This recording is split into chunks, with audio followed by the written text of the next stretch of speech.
Good evening, dear listener. Tonight we return once again to the forgotten folds of history, in search of moments that shaped the world in quiet ways. Whether you're cozy in bed or listening with closed eyes, I'm glad you're spending this peaceful time here. I'd love to know where you're tuning in from and what time it is in your part of the world. Are you just waking up or about to drift off with the past whispering in your ear? If you're enjoying these calm passages through time, please do subscribe. There are many more nights like this ahead.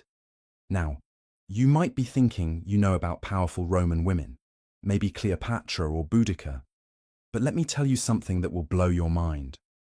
Livia didn't need armies or dramatic suicide scenes to change the course of history. She did something far more dangerous. She played the long game, and she played it better than anyone before or since. By the end of this video, you'll understand exactly how one woman managed to control the most powerful empire on earth from behind the scenes. And trust me, the method she used will shock you. But here's what makes this even more incredible. I've spent months diving deep into ancient sources, archaeological evidence, and the latest historical research to bring you the real story, not the Hollywood version. We're talking about primary sources from Tacitus, Suetonius, and Dio Cassius, combined with modern archaeological discoveries that have completely changed how historians view this remarkable woman. Plus, I've created a free downloadable timeline of Livia's life that you can grab from the link in the description, complete with all the key dates and political moves we'll be covering. Picture this, it's 39 BCE, and Rome is tearing itself apart. The Republic is dying a bloody death, and three men are carving up the known world between them, like a particularly violent game of Risk. Mark Antony controls the East, Lepidus holds Africa, and a young man named Octavian, barely in his 20s, is desperately trying to hold on to his piece of the puzzle in the West. The streets of Rome run red with the blood of prescription lists, where today's ally becomes tomorrow's severed head decorating the forum. In this chaos, most people are just trying to survive. But not Livia Drusilla. While others cower behind locked doors, she's making calculations that will echo through history. She's 19 years old, married to Tiberius Claudius Nero, and already pregnant with her second child. By every measure of Roman society, she should be invisible, a footnote in someone else's story. Roman women weren't supposed to have political power. They couldn't vote, couldn't hold office, couldn't even speak in the Senate. They were meant to be silent, obedient, and decorative. But Livia had other plans. Her husband, Tiberius Nero, wasn't just any Roman citizen. He was a former praetor, a man of significant political standing, but more importantly, he had picked the wrong side in the civil wars. He had supported Mark Antony against Octavian, and now that Octavian was gaining the upper hand, the Nero family was in serious trouble. We're talking about the kind of trouble that ends with your head on a spike and your property confiscated. So when Octavian's forces closed in, Tiberius Nero did what any sensible Roman would do. He ran. He packed up his pregnant wife, his young son, and whatever wealth he could carry, and fled Italy entirely. They ended up in Sicily, then moved to Greece, living as political exiles, dependent on the charity of Mark Antony. For most women, this would have been the end of their story, relegated to a life of comfortable obscurity in some Greek villa, watching their husband's political career crumble into dust. But remember, we're talking about Livia Drusilla. Even in exile, even pregnant and vulnerable, she was watching, learning, calculating. She understood something that most people missed about the nature of power in Rome. It wasn't just about military strength or political alliances. It was about perception, influence, and the ability to make yourself indispensable to the right person at exactly the right moment. The opportunity came in 39 BCE, when a general amnesty allowed the exiles to return to Rome. Octavian, now calling himself Caesar after his adoption by Julius Caesar, was consolidating his power, but he needed legitimacy. He needed the support of old republican families, the kind of ancient bloodlines that gave weight to his rule. The Claudian family, Livia's family, traced their lineage back to the earliest days of the Republic. They were exactly the kind of allies Octavian needed. But here's where the story gets interesting. At a dinner party, because apparently even in ancient Rome the most important political deals happened at social gatherings, Octavian met Livia. She was still married to Tiberius Nero, still carrying his child, but something electric happened in that room. Ancient sources tell us that Octavian was immediately captivated, not just by her beauty, but by something deeper, something more dangerous: her intelligence. Now, what happened next would be scandalous by today's standards, and it was absolutely shocking by ancient Roman standards. Octavian wanted Livia, and Octavian was used to getting what he wanted.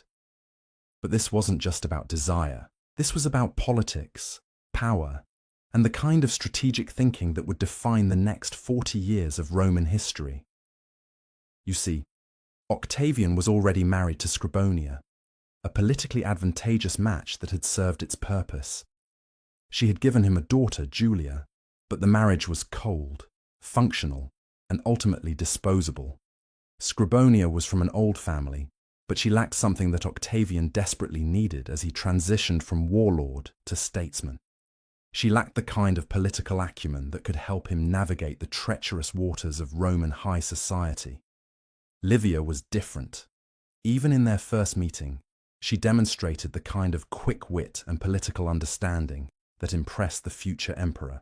She didn't just make polite conversation, she engaged with the political issues of the day. She asked intelligent questions about policy, about the challenges facing Rome, about Octavian's vision for the future. In a world where most women were expected to discuss household management and children's education, Livia was talking strategy. But here's what makes this moment so crucial to understanding Livia's character. She wasn't just responding to Octavian's interest, she was cultivating it.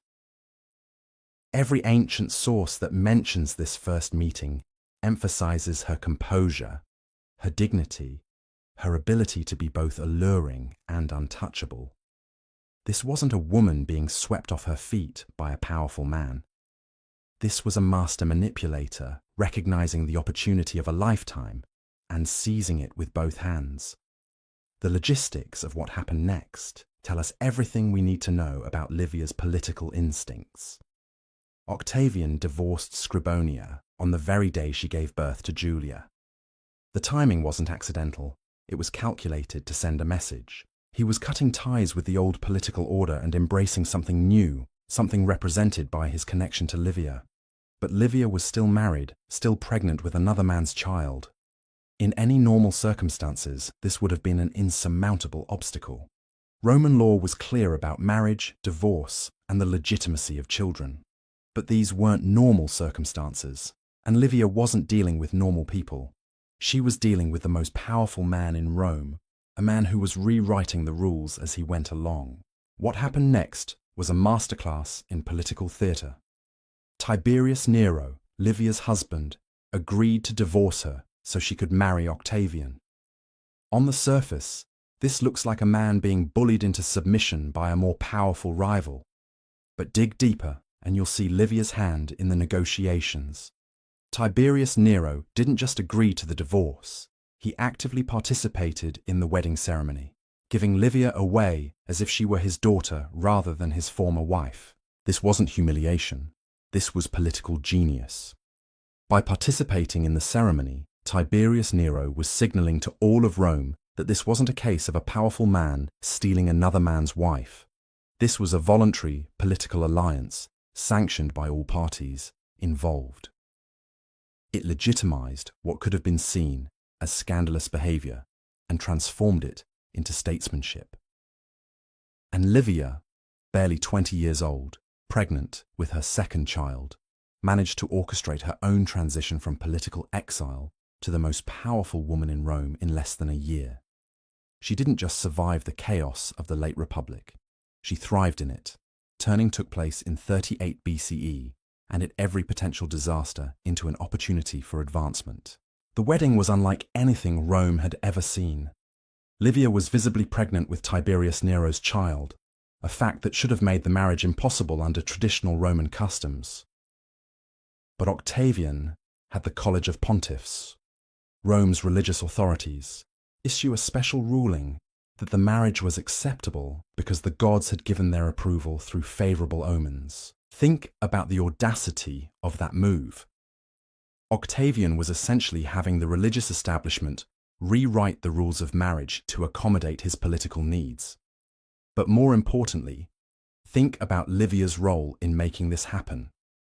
She didn't just passively benefit from Octavian's power.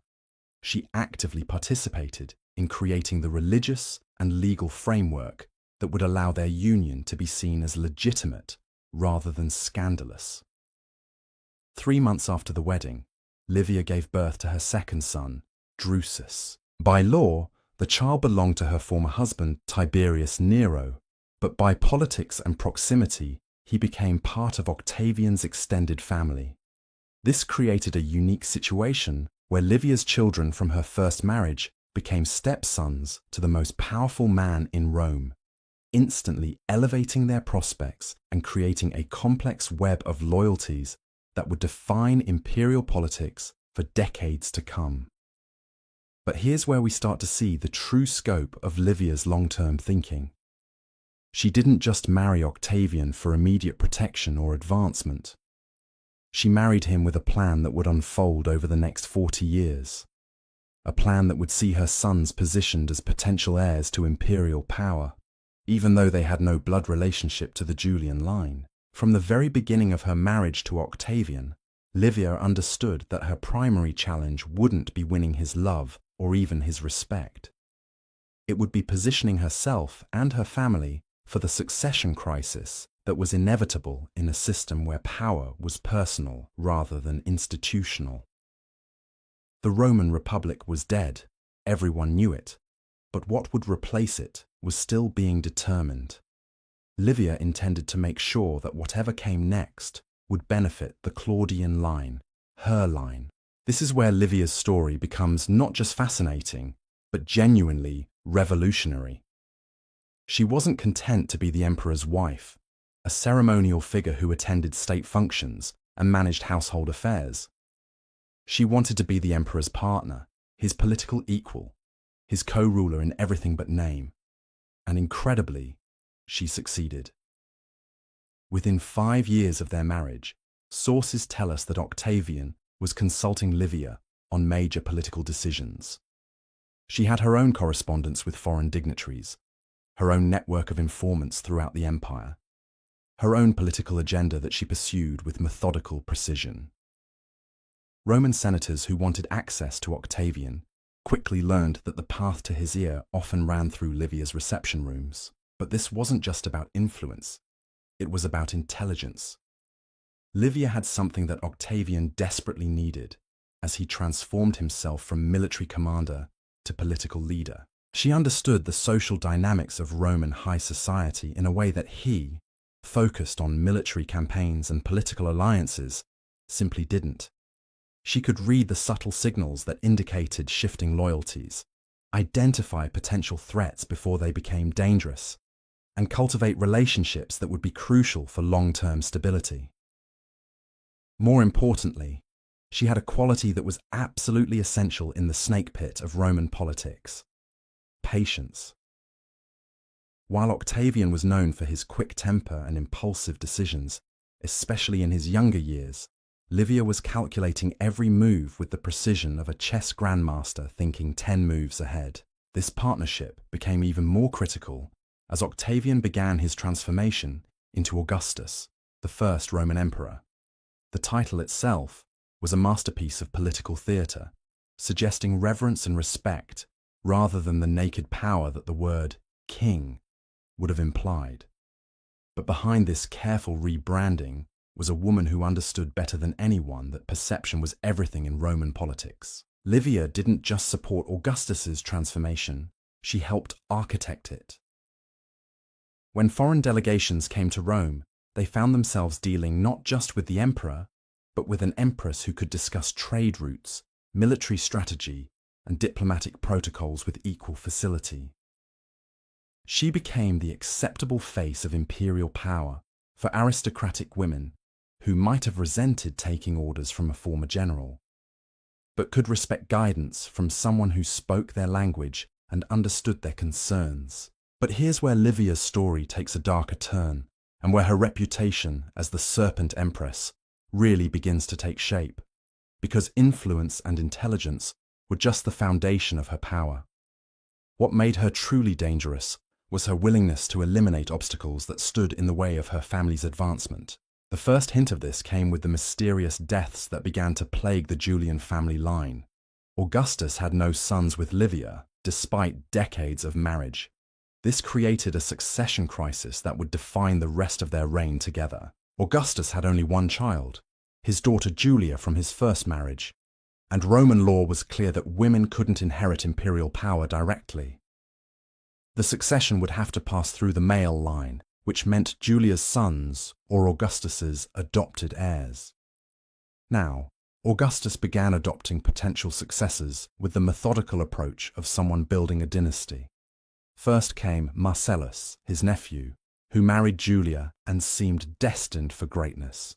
Young, charismatic, popular with both the people and the army, Marcellus represented everything Augustus wanted in a successor. He was blood family, he had the Julian name, and he had the kind of natural leadership ability that suggested he could hold the empire together after Augustus was gone. But Marcellus died suddenly in 23 BCE, struck down by what the official records called a fever.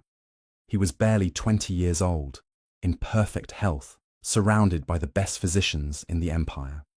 The timing was suspicious, coming just as he was beginning to emerge as a serious political figure in his own right. And the beneficiary of his death? Livia's elder son, Tiberius, who suddenly found himself much closer to the center of imperial succession planning. Ancient historians were divided on what actually happened to Marcellus.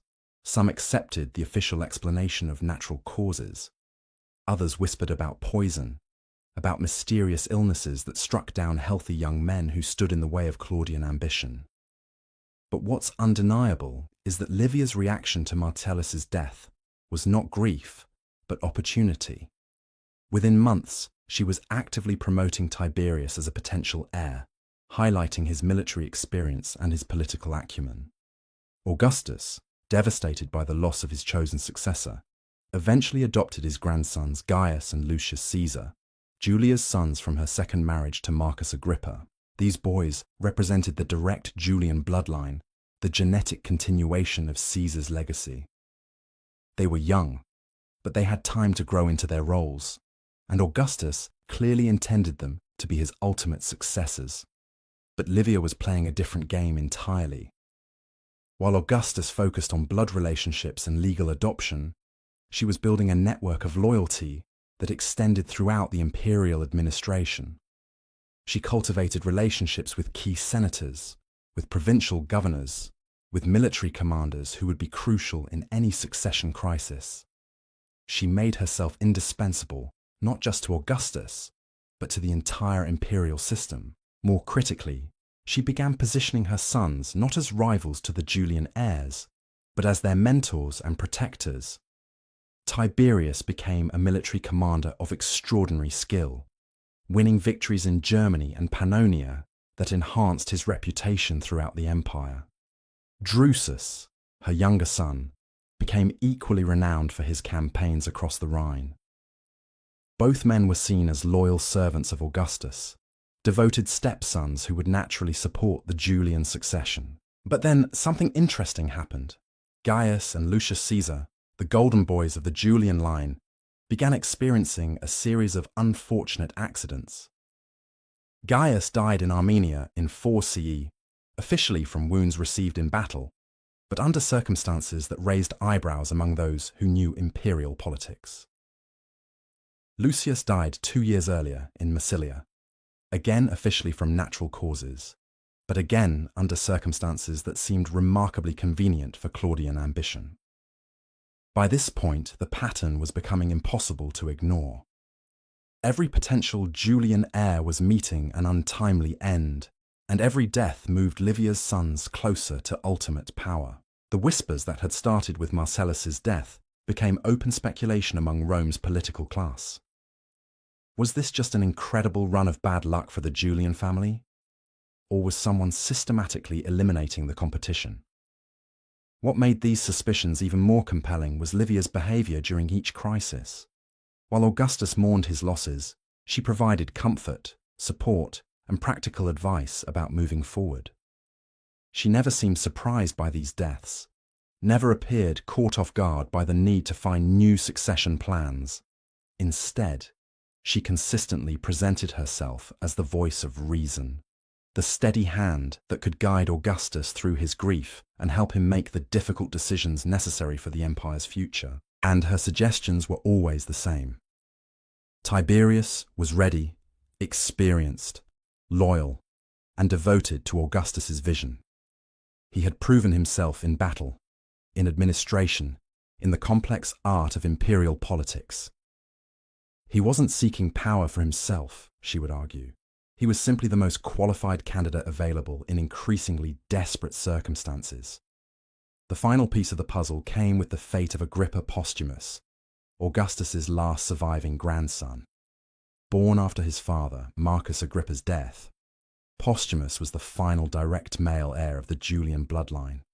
But he was also young, inexperienced, and according to most sources, difficult to control. Augustus had adopted him along with Tiberius in 4 CE, keeping his options open for the succession. But Posthumus proved to be a problem. He was reportedly violent, unpredictable, and completely unsuited for the careful political balancing act that imperial rule required. Augustus eventually banished him to a small island, effectively removing him from succession planning. But exile wasn't enough to satisfy everyone's concerns about the Julian bloodline. In 14 CE, just days after Augustus's death, Posthumus was killed by his guards on the remote island where he had been imprisoned. The official story was that he had tried to escape and was killed in the attempt, but the timing was impossibly convenient. With Augustus dead and Tiberius ascending to power, the last potential rival to Claudian rule was eliminated before he could become a rallying point for opposition. And who was in the best position to order Posthumus's death? Who had the connections, the authority, and the motive to ensure that the succession passed smoothly to her son? Livia had spent decades building relationships with exactly the kind of people who could arrange for a prisoner's death on a remote island to look like an escape attempt gone wrong. By 14 CE, when Augustus finally died, Livia had achieved something unprecedented in Roman history. Through a combination of political skill, strategic marriages, careful alliance building, and quite possibly systematic assassination, she had maneuvered her son Tiberius into position as the undisputed heir to imperial power. The Claudian dynasty that would rule Rome for the next 50 years wasn't the result of blood inheritance or legal succession. It was the product of one woman's 40-year campaign to seize control of the Roman world. But Livia's triumph came with a cost that she may not have fully anticipated. Tiberius, when he finally became emperor, was not the grateful son she had expected. Instead, he was a bitter, paranoid ruler who resented his mother's influence and actively worked to limit her power. The woman who had spent decades building a network of loyalty and influence found herself increasingly marginalized by the very son she had worked so hard to elevate. This tension between Livia and Tiberius reveals something crucial about the nature of power in imperial Rome. It wasn't enough to win the throne, you had to hold it. And holding it meant eliminating anyone who might challenge your authority, even your own mother. The skills that had made Livia so effective as a power broker behind the scenes became liabilities when she tried to exercise direct influence over imperial policy. But this is where Livia's story reveals its most chilling dimension, because her conflict with Tiberius wasn't just a family squabble. It was a battle for the soul of the empire itself, and the methods she used to fight it would cement her reputation as one of history's most ruthless political operators. Tiberius had inherited more than just the imperial throne from Augustus. He had also inherited his stepfather's deep suspicion of anyone who might challenge imperial authority. And nobody posed a greater potential challenge than the woman who had orchestrated his rise to power in the first place. Livia knew where all the bodies were buried, literally and figuratively. She had the loyalty of senators, governors, and military commanders who remembered her decades of careful cultivation. Most dangerously, she had her own vision for how the empire should be run, and it didn't always align with her son's increasingly paranoid worldview. The first major clash came over the question of honors. The Roman Senate, eager to curry favor with the new emperor, voted to bestow unprecedented honors on Livia. They wanted to name her Mother of the Fatherland, give her her own bodyguard of lictors, and allow her to sit with the senators during public ceremonies. These weren't just ceremonial gestures. They were formal recognition of Livia's political power, acknowledgements that she was more than just the emperor's mother. Tiberius blocked every single honor. He stood before the Senate and delivered a speech that was a masterclass in political theater, claiming that his beloved mother was too modest to accept such recognition, that she preferred the traditional role of a Roman matron. But everyone in that chamber understood the real message. The new emperor was drawing lines of authority, and his mother was on the wrong side of them. Livia's response was swift and surgical.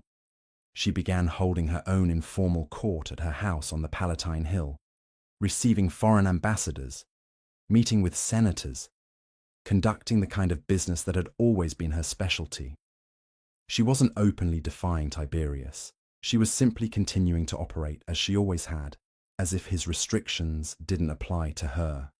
This created an impossible situation for anyone trying to navigate imperial politics. Do you follow the official channels through the emperor's court? Or do you go through the shadow network that Livia had spent 40 years building? Many chose both, hedging their bets in a way that only increased Tiberius's paranoia about his mother's influence. The situation escalated when Livia began intervening in legal cases. Roman law allowed her, as a woman of her status, to petition for clemency on behalf of defendants. But Livia wasn't just asking for mercy. She was actively investigating cases, gathering evidence, and presenting legal arguments that sometimes contradicted the emperor's own judicial preferences. She saved senators from treason charges, protected governors from prosecution for corruption, and consistently positioned herself as an alternative source of justice within the imperial system. For Tiberius, this was intolerable. He had spent his entire career watching his mother manipulate the system from behind the scenes, and now that he held ultimate authority, he discovered that she had no intention of stepping back. Every case she influenced, every person she protected, every decision she overruled, was a reminder that his power had been gifted to him by someone who still expected to share in its exercise. The breaking point came in 20 CE with the case of Gnaeus Calpurnius Piso, a senator accused of murdering Germanicus, Tiberius's own adopted son and heir. Germanicus had been the golden boy of the imperial family, beloved by the people and the army, destined to succeed Tiberius as emperor. His sudden death in Syria under mysterious circumstances had triggered a massive investigation and show trial. Piso was clearly guilty, and his conviction seemed certain. But then Livia intervened. Not to save Piso, that would have been impossible given the public outrage over Germanicus's death. Instead, she worked behind the scenes to ensure that the investigation didn't dig too deeply into who might have ordered the murder in the first place. Because if the prosecutors looked too carefully, they might discover that Germanicus's death followed the same pattern as all those other convenient deaths that had cleared the path for Claudian's succession. Piso committed suicide before the trial could conclude, taking his secrets to the grave. But the message was clear to anyone paying attention.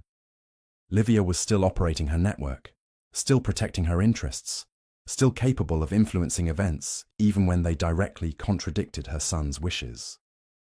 The woman who had eliminated Augustus's heirs was now protecting herself from investigation into those eliminations. Tiberius's response was to do something that would have been unthinkable under Augustus. He began systematically dismantling his mother's power base. Senators who had been loyal to Livia found themselves facing treason charges. Governors who had corresponded with her were recalled and replaced. Military commanders who had accepted her patronage discovered that their careers had suddenly stalled. But Livia had been playing this game for too long to be easily outmaneuvered. Every move Tiberius made, she countered, with moves of her own. When he restricted her access to foreign delegations, she began meeting with their wives and building influence through the women's networks that existed parallel to official diplomacy. When he limited her correspondence with provincial governors, she started working through their subordinates and creating alternative channels of communication. The conflict reached its most dangerous phase when Livia began positioning Germanicus's children as alternatives to Tiberius himself. Germanicus had left behind several sons, young men with impeccable Julian bloodlines and growing popularity among both the people and the military. If Tiberius died or was removed from power, these boys could provide legitimate alternatives to continued Claudian rule. This was the one thing Tiberius could not tolerate. He had spent decades watching his mother eliminate Julian heirs to secure his own succession. Now she was apparently preparing to eliminate him in favor of the next generation. The paranoia that had always been part of his character exploded into something approaching madness. In 26 CE, Tiberius made the decision that would define the rest of his reign.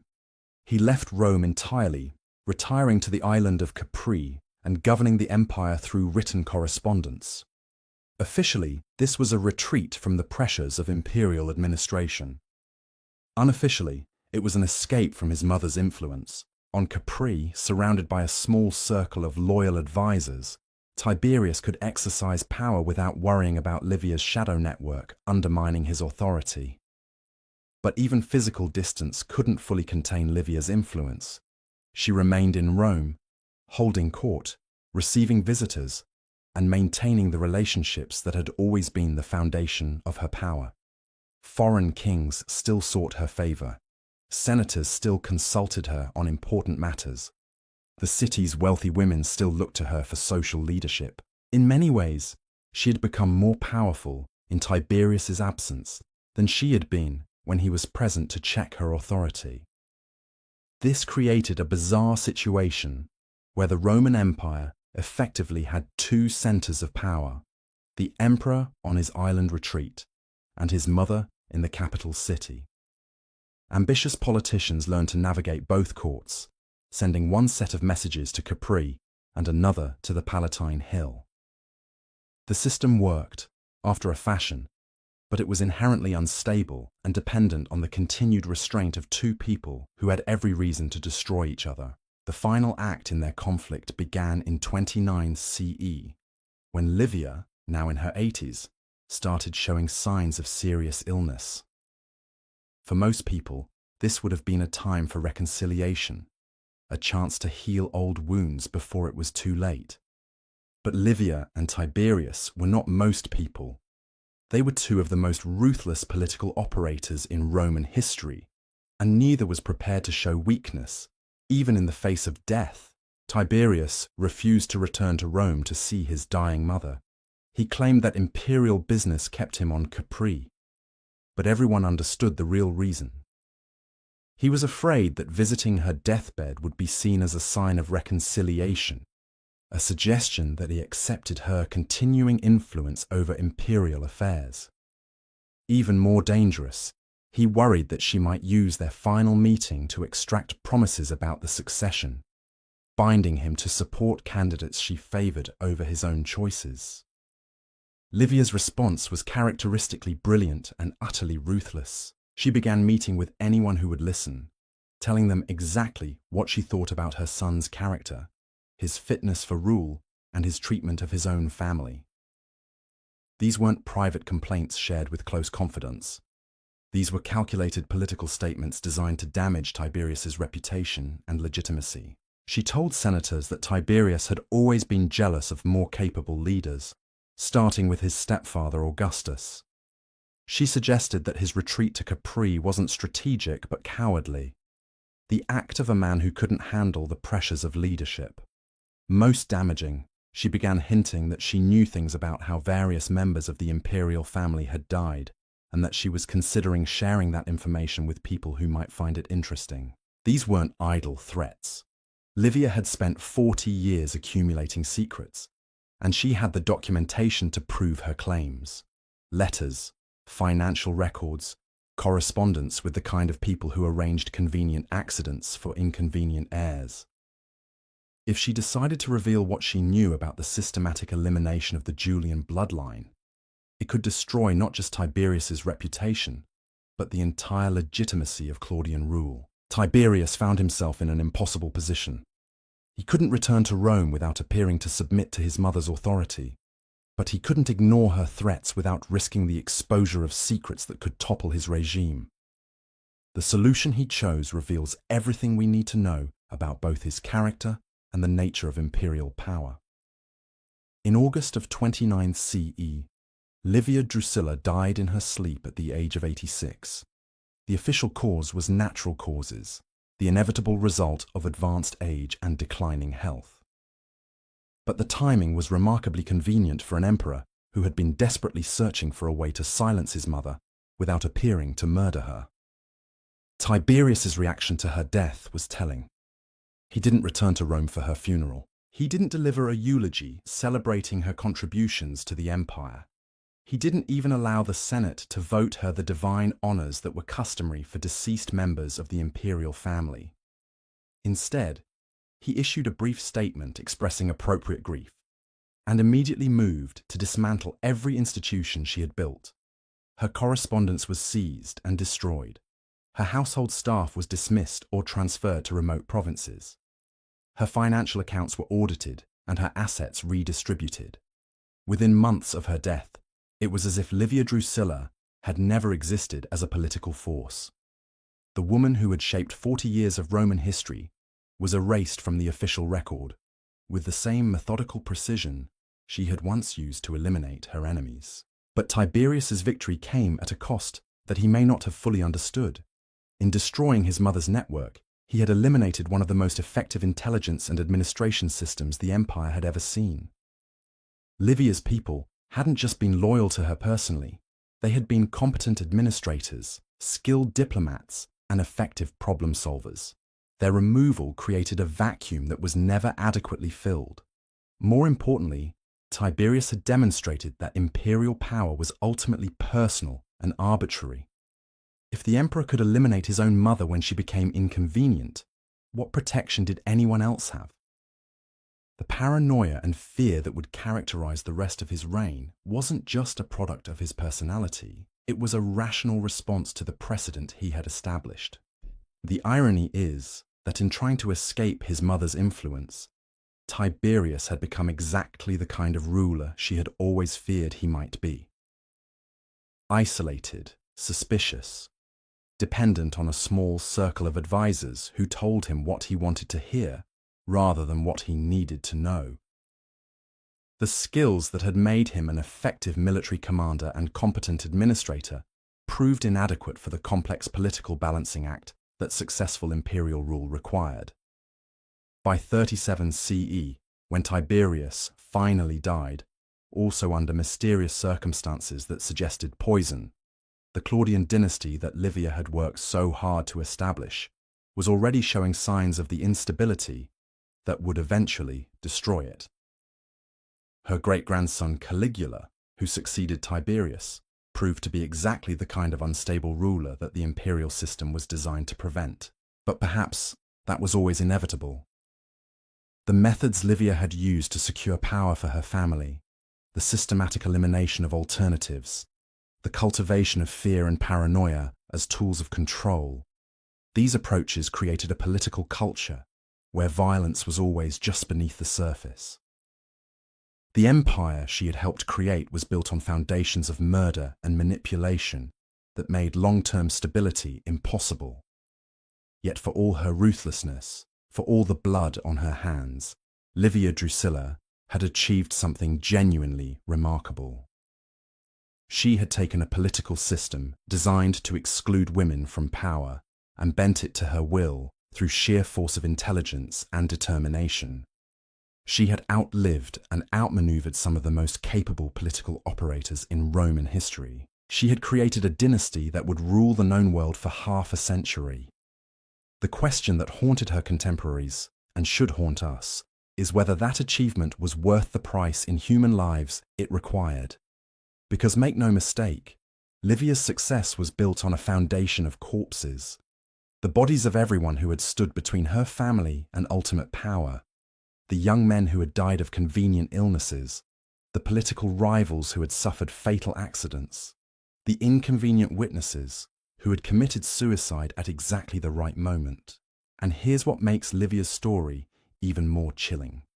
She didn't just eliminate her enemies, she turned their deaths into opportunities to demonstrate her own virtue and loyalty to Augustus. Every funeral became a stage for her to display the perfect grief of a devoted Roman matron. Every tragedy became a chance to show how she could guide the imperial family through crisis with wisdom and strength. Take the death of Marcellus, Augustus's golden boy nephew. While Augustus mourned the loss of his chosen heir, Livia was already positioning herself as the voice of practical wisdom. She didn't openly celebrate the young man's death. That would have been too obvious. Instead, she became the perfect counselor, gently suggesting that perhaps the gods had other plans for the succession. Perhaps they were guiding Augustus toward a different choice, someone more experienced, more tested by adversity, and who better than her own son Tiberius? He had proven himself in the German campaigns, had shown the kind of steady leadership that the empire needed. He wasn't seeking power for himself, she would argue with perfect maternal modesty. He was simply available to serve if Augustus needed him. This is where Livia's genius becomes truly terrifying. She understood that the most effective manipulation doesn't feel like manipulation at all. It feels like wisdom, like practical advice from someone who only wants what's best for everyone involved. She never pushed too hard, never seemed overly eager to advance her own interests. Instead, she created situations where her preferred outcomes seemed like the only logical choices. The pattern repeated itself with each convenient death. When Gaius Caesar died in Armenia, Livia was there to comfort Augustus in his grief and help him think through the implications for imperial succession. When Lucius Caesar died in Massilia, she was ready with thoughtful analysis of who might be qualified to step into his role. Each tragedy somehow made Tiberius look more indispensable, more obviously the right choice for the future of Rome. But what really sets Livia apart from other ambitious Romans is how she managed to make her enemies complicit in their own destruction. She didn't just poison people and hope no one would notice. She created circumstances where their deaths served multiple political purposes, where even their allies had to admit that their passing might be for the best. Consider how she handled Agrippa Posthumus, Augustus's last surviving grandson. By all accounts, Posthumus was violent, unpredictable, and completely unsuited for imperial responsibility. His own grandfather had banished him, effectively admitting that the boy was too dangerous to remain in Rome. When Posthumus died, even people who suspected foul play had to acknowledge that his death solved a genuine problem for imperial stability. This is the mark of a true political mastermind. Livia didn't just eliminate inconvenient people, she eliminated them in ways that made their deaths seem like solutions rather than murders. She turned assassination into statecraft, making herself appear as the steady hand protecting Rome from chaos, rather than the architect of that chaos.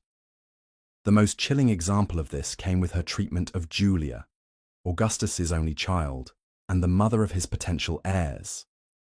Julia was a problem for Livia on multiple levels. She was popular, intelligent, and politically connected in her own right. More importantly, she was the mother of the Julian heirs who stood between Tiberius and ultimate power. As long as Julia remained influential in imperial politics, she could rally support for her sons and against Claudian ambitions. Livia's solution was masterful in its subtlety. She didn't have Julia killed. That would have been too obvious and too dangerous given her popularity. Instead, she orchestrated Julia's destruction through scandal.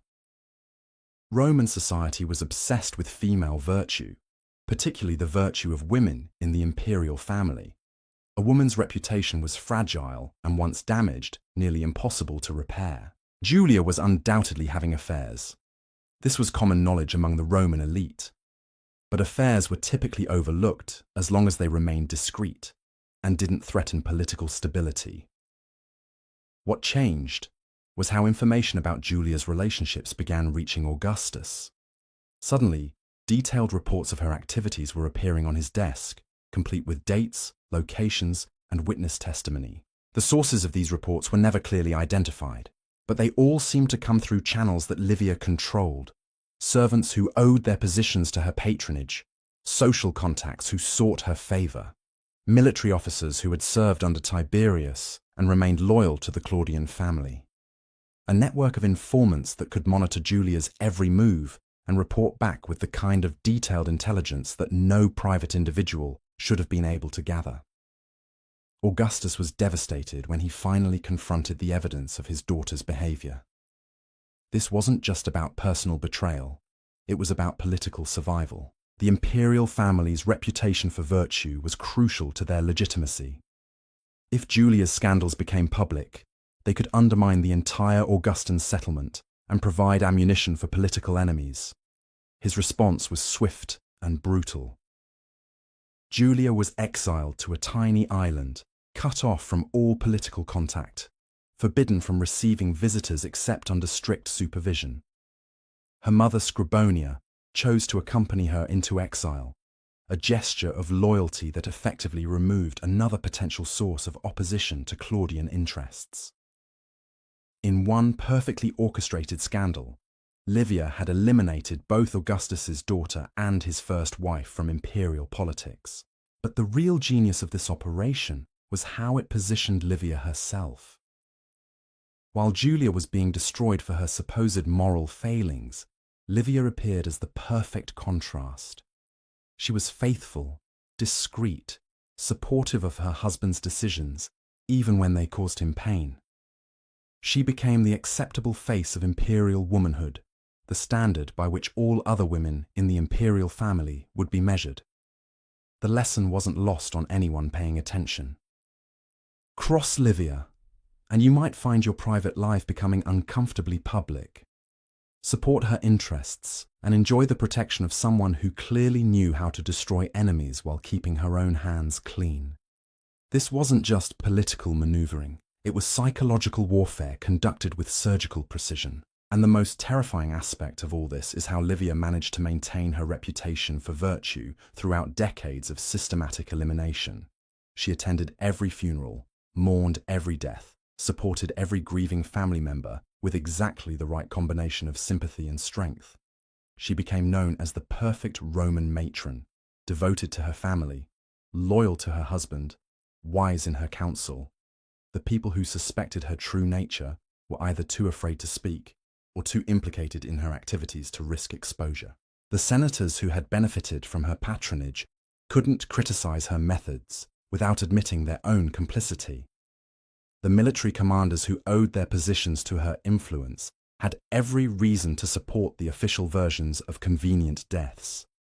She had created a conspiracy of silence that protected her from accountability, while she systematically reshaped the empire to serve her family's interests. This is what made Livia so dangerous, and what makes her story so relevant today. She understood that the most effective form of power is the kind that doesn't look like power at all. She wielded influence through relationships, through information, through the careful management of other people's perceptions and interests. She made herself indispensable, while making her enemies expendable. By the time Augustus died in 14 CE, Livia had achieved something that should have been impossible for a Roman woman. She had become the de facto co-ruler of the empire, the person whose approval was necessary for major political decisions, whose opposition could destroy careers and end lives. She had done this not by challenging the system directly, but by working within it so skillfully that she had bent it to her will, The transition to Tiberius's reign should have been her moment of ultimate triumph. After 40 years of careful planning and ruthless execution, her son was emperor, and she was the power behind the throne. But this is where Livia's story takes its most ironic turn, because the very skills that had made her so successful in gaining power made her a threat to the son she had worked so hard to elevate. Tiberius understood exactly how his mother operated, because he had watched her do it for decades. He knew about the networks of informants, the carefully cultivated relationships, the ability to make inconvenient people disappear. More importantly, he knew that she viewed him not as the ultimate goal of her ambitions, but as another step in a longer plan that might eventually require his own elimination if he proved insufficiently grateful or controllable. The conflict between them wasn't just personal, it was existential. Two master manipulators who knew each other's methods too well to trust each other, locked in a struggle where only one could survive with their power intact. And watching this battle unfold reveals something crucial about the nature of tyranny itself. Because what Livia had created wasn't just a path to power for her family, it was a template for how power could be exercised in the imperial system. The methods she pioneered, the networks she built, the culture of fear and favor she established, these became permanent features of Roman politics. Future emperors would use her playbook, adapting her techniques to their own circumstances and ambitions. The systematic elimination of rivals, the use of scandal and reputation destruction as political weapons, the cultivation of informant networks that could monitor and control the behavior of potential threats. All of these became standard operating procedures for imperial rule. What had started as one woman's quest for family advancement became the foundation for centuries of autocratic government, and perhaps this was always inevitable. The Roman Republic had died not because of military conquest or natural disaster, but because the system of shared power and collective decision-making had proven inadequate for governing a world empire. What replaced it had to be personal, centralized, and ruthless enough to maintain control over dozens of provinces, hundreds of client kingdoms, and millions of people with competing interests and loyalties. Livia didn't create the need for imperial autocracy, but she perfected the methods by which that autocracy could be exercised effectively. She showed how a single person could maintain control over a vast and complex political system through the careful application of intelligence, influence, and violence. Her techniques worked so well that they became institutionalized, passed down from ruler to ruler, like a manual for successful tyranny. But there was a price for this success, and it wasn't just paid by her victims. The political culture that Livia helped create was inherently unstable because it depended entirely on the personal qualities and relationships of whoever happened to hold power. When those relationships broke down, as they inevitably did between Livia and Tiberius, the entire system became vulnerable to chaos and collapse. The paranoia that characterized Tiberius's later reign wasn't just a personal failing. It was a rational response to the methods his mother had used to gain power. If she could eliminate Augustus's heirs through poison and manipulation, what was to stop someone from using the same methods against the Claudian dynasty? If she could orchestrate scandals to destroy political enemies, what prevented her from manufacturing scandals against her own son if he disappointed her? This is the ultimate tragedy of Livia's story. In fighting so hard to secure power for her family, she'd created a system where that power could never be secure. Every emperor who followed would face the same threats she had posed to Augustus's original heirs. Every succession would be marked by the same kind of suspicious deaths and convenient accidents that had cleared Tiberius's path to the throne. The empire she had helped shape would be plagued for centuries by the very problems her methods had been designed to solve. Political instability, succession crises, the constant threat of assassination, the breakdown of trust between rulers and ruled, all of these became permanent features of imperial government because the techniques that worked so well for Livia in the short term created unsolvable long-term problems. And yet, for all the destruction she caused, For all the lives lost to her ambitions, Livia Drusilla remains one of the most remarkable figures in ancient history. She took a system designed to exclude women from political power and dominated it more completely than most men ever managed to do. She outlasted and outmaneuvered politicians, generals, and emperors who had every advantage of birth, wealth, and social position. Her success wasn't based on luck or circumstances beyond her control. It was the product of intelligence, patience, and an absolutely ruthless commitment to achieving her goals, regardless of the human cost. She understood power in ways that most people never will, seeing it not as a prize to be won, but as a tool to be wielded with precision and discipline. The question her story raises is whether that kind of success is worth celebrating or condemning. Because Livia achieved everything she set out to accomplish, but she did it by becoming something monstrous in the process. She secured her family's future by destroying other families. She created stability by eliminating anyone who might threaten that stability. She built a dynasty on a foundation of systematic murder and manipulation. Perhaps that's the most important lesson her story teaches us about power itself. The methods that are most effective for gaining and holding power are often the methods that do the most damage to the societies where that power is exercised. The skills that make someone successful in political competition are frequently the same skills that make them dangerous as actual rulers. Livia Drusilla was undoubtedly one of the most capable political operators in human history. She was also one of the most destructive. Her story forces us to confront an uncomfortable truth about leadership and ambition. Sometimes the people who are best at getting power are exactly the people who should never be allowed to have it. But understanding her methods, recognizing the patterns she established, seeing how she turned institutional weaknesses into personal advantages, these insights remain relevant because the fundamental dynamics of power haven't changed as much as we might like to think. The specific techniques may be different, the technology more advanced, the scale larger, but the basic human drives that motivated Livia still motivate political actors today. Her legacy isn't just the Claudian dynasty or the imperial system she helped create.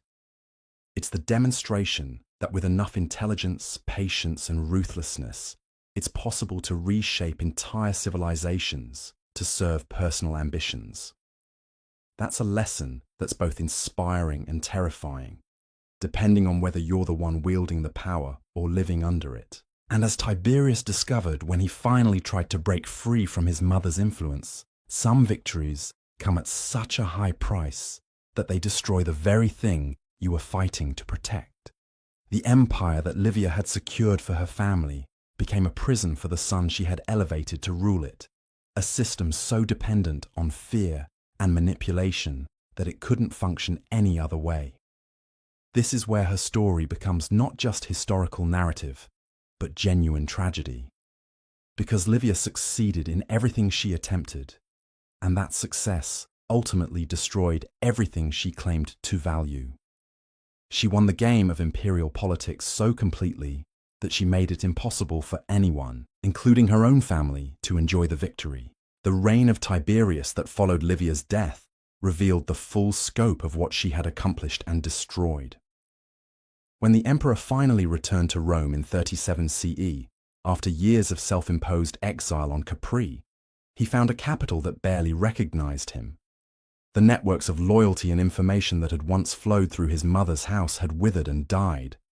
The senators who had once sought her favor now avoided imperial politics entirely, too frightened of Tiberius's paranoia to risk involvement in government affairs. But the most telling evidence of Livia's lasting influence came in the form of Sejanus, the Praetorian prefect who had effectively ruled Rome in Tiberius's absence. Here was a man who had studied Livia's methods with the devotion of a scholar examining ancient texts.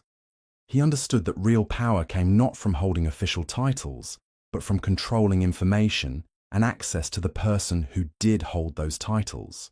Sejanus had built his own network of informants throughout the city, placing his supporters in key positions within the imperial administration. He monitored the correspondence of potential rivals, cultivated relationships with foreign diplomats, and gradually made himself indispensable to an emperor who preferred governing from a distance. Most importantly, he began eliminating threats to his own position using exactly the same methods Livia had perfected decades earlier. The deaths started small, with minor officials who had asked inconvenient questions about finances or military deployments. Then they escalated to include senators who had shown insufficient loyalty to Sejanus personally, rather than to the emperor he claimed to serve. Each death was explained by plausible circumstances: heart failures, riding accidents, sudden illnesses that struck down otherwise healthy men in the prime of their careers. The pattern was so familiar that older senators, the ones who remembered Livia's rise to power, began making nervous jokes about history repeating itself. But their laughter carried an edge of fear because they recognized what was happening. The techniques that had once served imperial interests were now being used to advance the ambitions of someone with no legitimate claim to power beyond his ability to manipulate the system. Tiberius, isolated on his island retreat, initially welcomed Sejanus's efficiency in handling day-to-day administration. Here was someone who could manage the tedious details of governing while allowing the emperor to focus on broader strategic concerns. But gradually, disturbing reports began reaching Capri. Foreign ambassadors were bypassing imperial channels and dealing directly with the Praetorian prefect. Military commanders were receiving orders that the emperor hadn't authorized.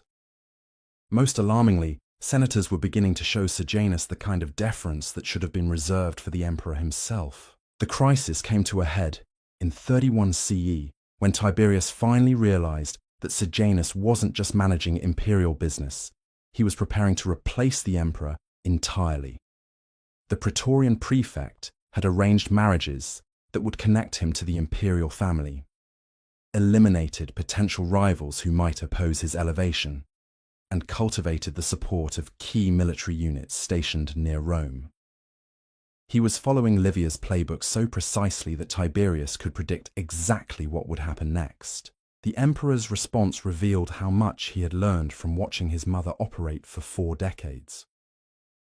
Rather than confronting Sejanus directly, which would have given the Praetorian prefect time to activate his own networks and potentially trigger a civil war, Tiberius used misdirection and political theatre to isolate his enemy before destroying him.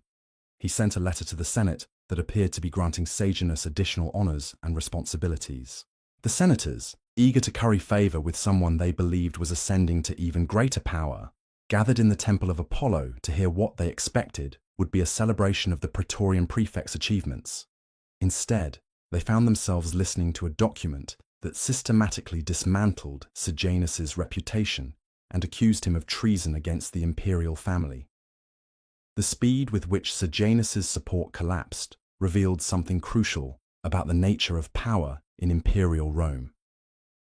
The networks of loyalty that seemed so strong were actually incredibly fragile, dependent entirely on the perception that their patron would continue to be useful for advancing other people's interests. The moment that perception changed, former allies became eager to distance themselves from someone who had suddenly become dangerous to know.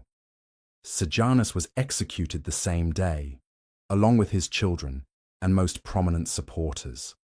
The systematic elimination of his network took months, with investigations revealing the full scope of the conspiracy he had built within the imperial administration. But what made these revelations particularly disturbing was how closely they mirrored the methods that Livia had used to advance her own family's interests. The same techniques that had seemed like statesmanship when employed by the emperor's mother looked like treason when used by an ambitious subordinate. The difference wasn't in the methods themselves, but in whether they served or threatened the interests of whoever happened to hold ultimate power. This realization forced Romans to confront an uncomfortable truth about their political system. It was vulnerable to manipulation by anyone clever enough to understand how influence really worked. The Sejanus affair also revealed the long-term consequences of Livia's success in centralizing power around personal relationships rather than institutional structures. Because the empire depended so heavily on networks of loyalty and favor, rather than formal legal procedures, it was inherently vulnerable to exactly the kind of infiltration and subversion that the Praetorian prefect had attempted. More disturbing still was the realization that Sejanus hadn't invented his methods. He had simply applied techniques that were already embedded in the imperial system. The informant networks, the strategic elimination of rivals, the careful cultivation of key supporters, all of these had become standard operating procedures for anyone seeking advancement in imperial politics. What Livia had pioneered as tools for advancing her family's interests had evolved into the fundamental mechanics of how power was exercised throughout the empire. This institutionalization of manipulation had profound effects on Roman society that extended far beyond the immediate political consequences. The constant surveillance and suspicion that characterized imperial administration created a culture where trust became a luxury that few could afford. Senators learned to watch their words in public and their associations in private. Military commanders understood that loyalty to their troops might be seen as potential disloyalty to the emperor. Provincial governors discovered that success in their assignments could be as dangerous as failure if it made them appear too competent or independent. The psychological toll of living under such conditions was enormous. Ancient sources from this period describe a society where paranoia had become a survival skill and where genuine friendship was virtually impossible among the political classes. People learned to maintain multiple sets of relationships, presenting different faces to different audiences, depending on what seemed most advantageous at any given moment. But perhaps the most tragic consequence of this system was what it did to the imperial family itself. The techniques that Livia had used to secure power for her descendants created a template that those descendants would inevitably use against each other. The Claudian dynasty that she had worked so hard to establish became a snake pit where family members viewed each other as potential threats rather than natural allies. Caligula, who succeeded Tiberius in 37 CE, had grown up watching his relatives destroy each other through poison, scandal, and political manipulation. His own father Germanicus had died under suspicious circumstances that pointed toward imperial involvement. His mother Agrippina the Elder had been exiled and effectively murdered by Tiberius. His brothers had been eliminated through various convenient accidents and sudden illnesses.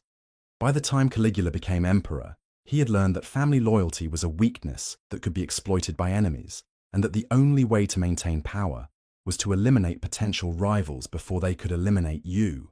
His reign, marked by increasing paranoia and violence, was the logical outcome of the political culture that Livia had helped create. The young emperor's behavior, which historians have traditionally attributed to madness or inherent cruelty, makes much more sense when viewed as a rational response to the realities of imperial politics. Caligula had watched 3 generations of his family destroy each other, using methods that were now embedded in the system of government itself. His apparent insanity was actually a hyper-rational application of techniques that had proven successful for his predecessors. When Caligula declared himself a living god, demanded that senators worship him as a deity, and began eliminating rivals based on dreams and omens rather than actual evidence of treason, he was simply taking the logic of imperial autocracy to its ultimate conclusion. If the emperor's will was the only law that mattered, if loyalty to the imperial person was the only virtue that counted, if potential threats had to be eliminated before they could materialize, then why not acknowledge the essentially religious nature of imperial power? His assassination in 41 CE by his own Praetorian Guard demonstrated that even the most extreme applications of Livia's methods had natural limits.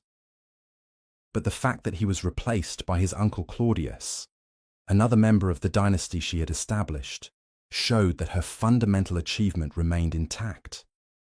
The Claudian family continued to hold power not because of any inherent legitimacy, but because the alternative seemed even more dangerous to the people who would have to live under them. Claudius himself represented everything that Livia's system was designed to prevent.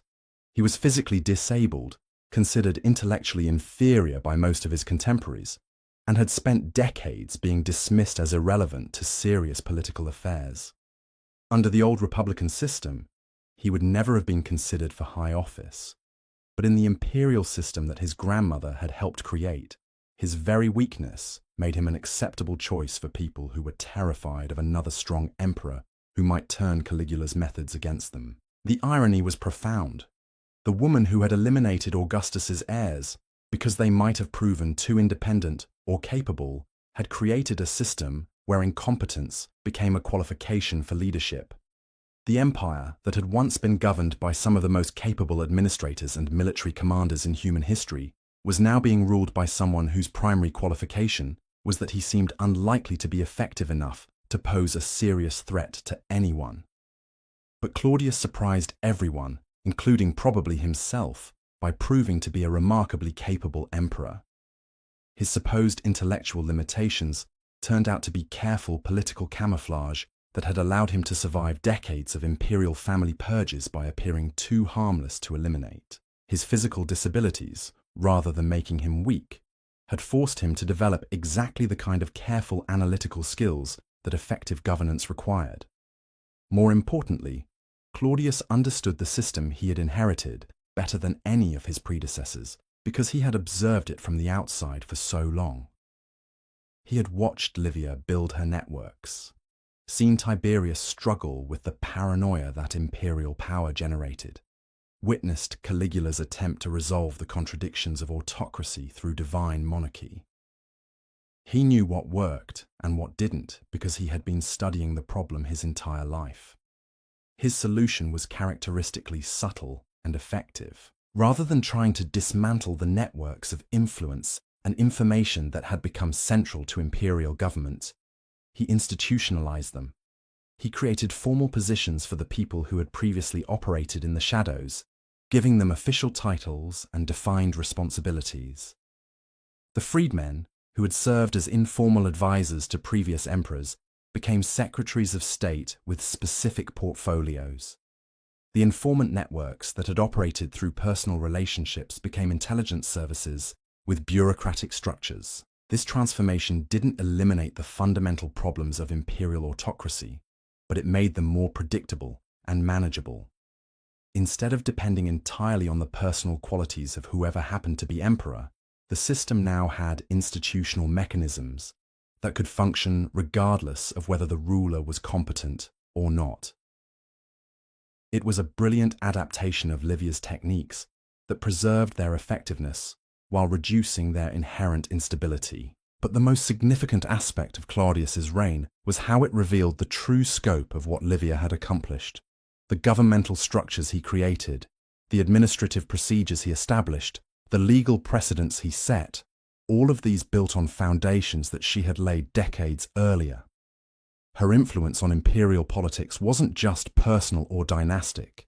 It was systemic and institutional, in ways that would persist long after her specific family line had disappeared. The provincial administration that allowed Rome to govern territories from Britain to Mesopotamia used information networks based on models she had pioneered. The legal system that regulated relationships between citizens and subjects incorporated precedents established during her conflicts with various imperial rivals. The military command structure that maintained peace across 3 continents relied on loyalty relationships that followed patterns she had perfected. Even more remarkably, the cultural expectations that defined how imperial power should be exercised bore her fingerprints. The idea that emperors should be accessible to petitioners, that they should maintain correspondence with provincial governors, that they should intervene personally in legal cases that affected imperial interests. All of these practices traced back to techniques she had developed for maintaining influence during Augustus's reign. This institutionalization of her methods meant that Livia's influence on Roman history extended far beyond the immediate political consequences of her actions. She had fundamentally changed how power worked in the ancient world, creating new models for how individuals could exercise authority over complex societies and diverse populations. The techniques she pioneered would be copied and adapted by rulers throughout the Mediterranean world and beyond. But perhaps the most lasting aspect of her legacy was psychological rather than institutional.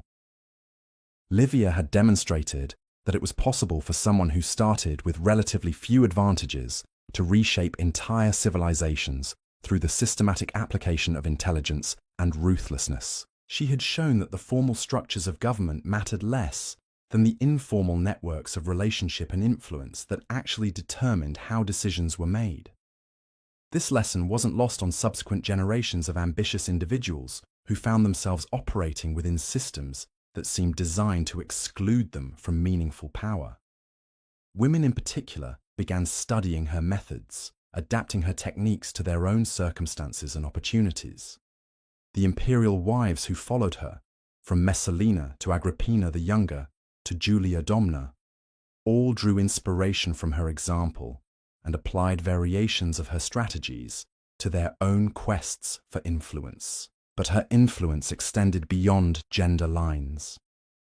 Provincial elites who wanted to advance their families' interests in the imperial system used her playbook to build relationships with key administrators and military commanders. Freedmen who sought to translate their proximity to power into lasting advantage studied her methods for cultivating loyalty and eliminating rivals. Even foreign rulers who needed to navigate Roman politics learned from her example of how personal relationships could be more important than formal treaties. The result was a gradual transformation of political culture throughout the Roman world. The careful, patient manipulation of relationships and information that had once been Livia's signature approach became standard operating procedure for anyone seeking advancement in imperial society. What had started as one woman's unique response to the challenges of her particular situation evolved into a general template for how power could be acquired and exercised effectively. This democratization of her techniques, if that's the right word for the spread of manipulation and assassination as political tools, had profound consequences for the stability and character of Roman civilization. The empire that emerged from this process was remarkably successful at maintaining control over vast territories and diverse populations, but it was also characterized by levels of surveillance, suspicion, and violence that would have been unthinkable under the old republican system. The trade-off was probably inevitable given the scale and complexity of governing a world empire, but it represented a fundamental shift in the relationship between rulers and ruled. The Roman Republic, for all its flaws and limitations, had been based on the idea that political power should be shared among citizens who were capable of making rational decisions about their collective interests. The imperial system that replaced it was based on the idea that such shared decision-making was impossible at scale and that effective governance required centralized control exercised by people who were willing to do whatever was necessary to maintain stability. Livia had proven that this approach could work, but she had also demonstrated the human costs that effectiveness required. The empire she helped create was more powerful and more durable than the republic it replaced, but it was also more brutal and more dehumanizing for the people who lived under it. Her legacy was a system that could conquer the known world, but struggled to maintain the trust and loyalty of its own citizens. The final irony of her story is that the dynasty she worked so hard to establish ultimately fell victim to the very methods she had used to create it.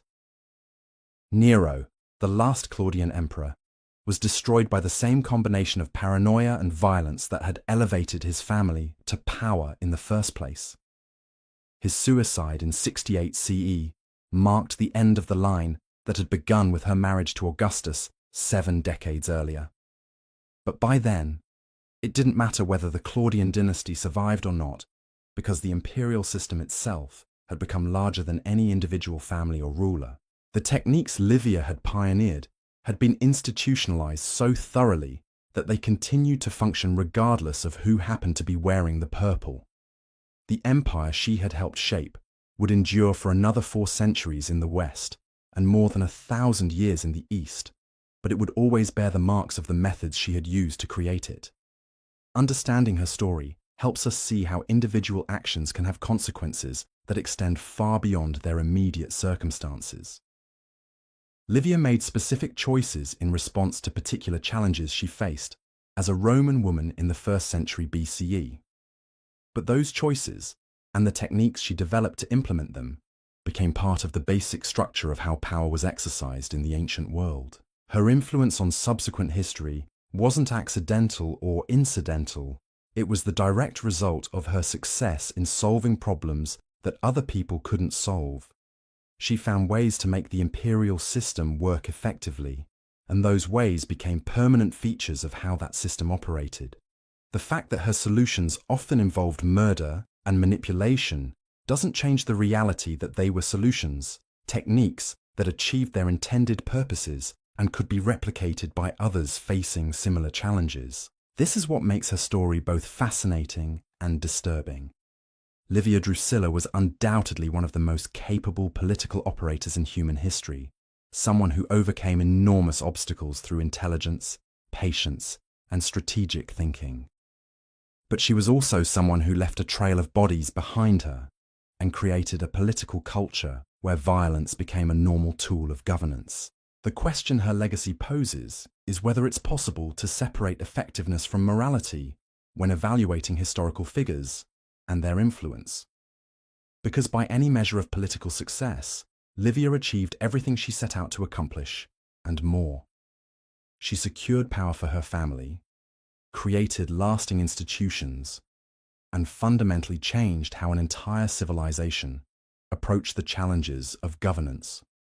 But she did all of this through methods that we would rightfully condemn as criminal if employed by contemporary political figures. Perhaps that's the most important lesson her story teaches us about the nature of power itself. The skills and techniques that make someone effective at gaining and holding political authority are often the same skills and techniques that make them dangerous to the societies they govern. The methods that work in political competition frequently cause enormous harm when applied to actual governance. Livia's success came from her willingness to do things that other people wouldn't do, to cross lines that other people respected, to pursue objectives with a single-minded focus that ignored the human costs of her actions. These qualities made her extraordinarily effective as a political operator, but they also made her a source of enormous suffering for the people who got in her way. The empire she helped create was built on this fundamental contradiction between effectiveness and morality, between the techniques that worked for maintaining power and the values that made that power worth having.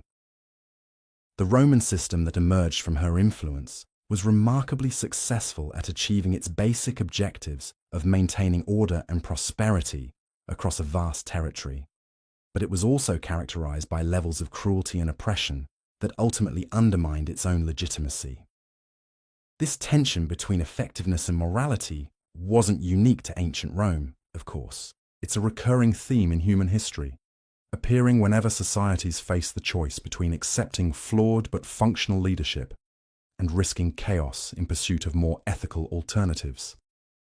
Livia's story is particularly relevant because she demonstrated so clearly how individual choices about methods and objectives can have consequences that extend far beyond the immediate circumstances that motivated those choices. Her legacy forces us to confront difficult questions about the relationship between means and ends in political life. Is it acceptable to use morally questionable methods if they achieve important objectives? How do we weigh immediate effectiveness against long-term consequences? What responsibility do successful leaders bear for the techniques that others copy from their example? These aren't abstract philosophical questions. They're practical challenges that every generation of political leaders must address. And Livia's story provides one of the clearest historical examples of both the potential and the dangers of choosing effectiveness over ethical constraints when pursuing political objectives. The woman who started as a teenage refugee fleeing civil war ended up reshaping the ancient world through the systematic application of intelligence and ruthlessness.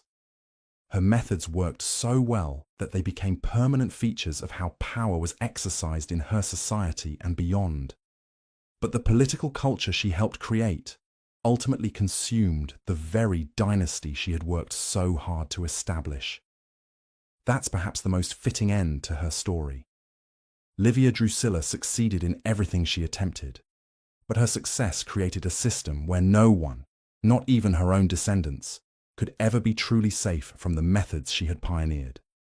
She won the game of imperial politics so completely that she made it impossible for anyone to enjoy the victory she had achieved. The irony of Livia's legacy became even more apparent with the rise of Agrippina the Younger, her great-granddaughter, and perhaps her most apt pupil. If you thought Livia was ruthless, wait until you see what happened when someone who had grown up studying her methods decided to apply them in the next generation. Agrippina had watched the Claudian dynasty tear itself apart through the very techniques her ancestor had perfected, and she had learned every lesson those failures could teach. Born in 15 CE, Agrippina the Younger was the daughter of Germanicus, that golden boy whose convenient death had cleared another obstacle from the path to imperial power.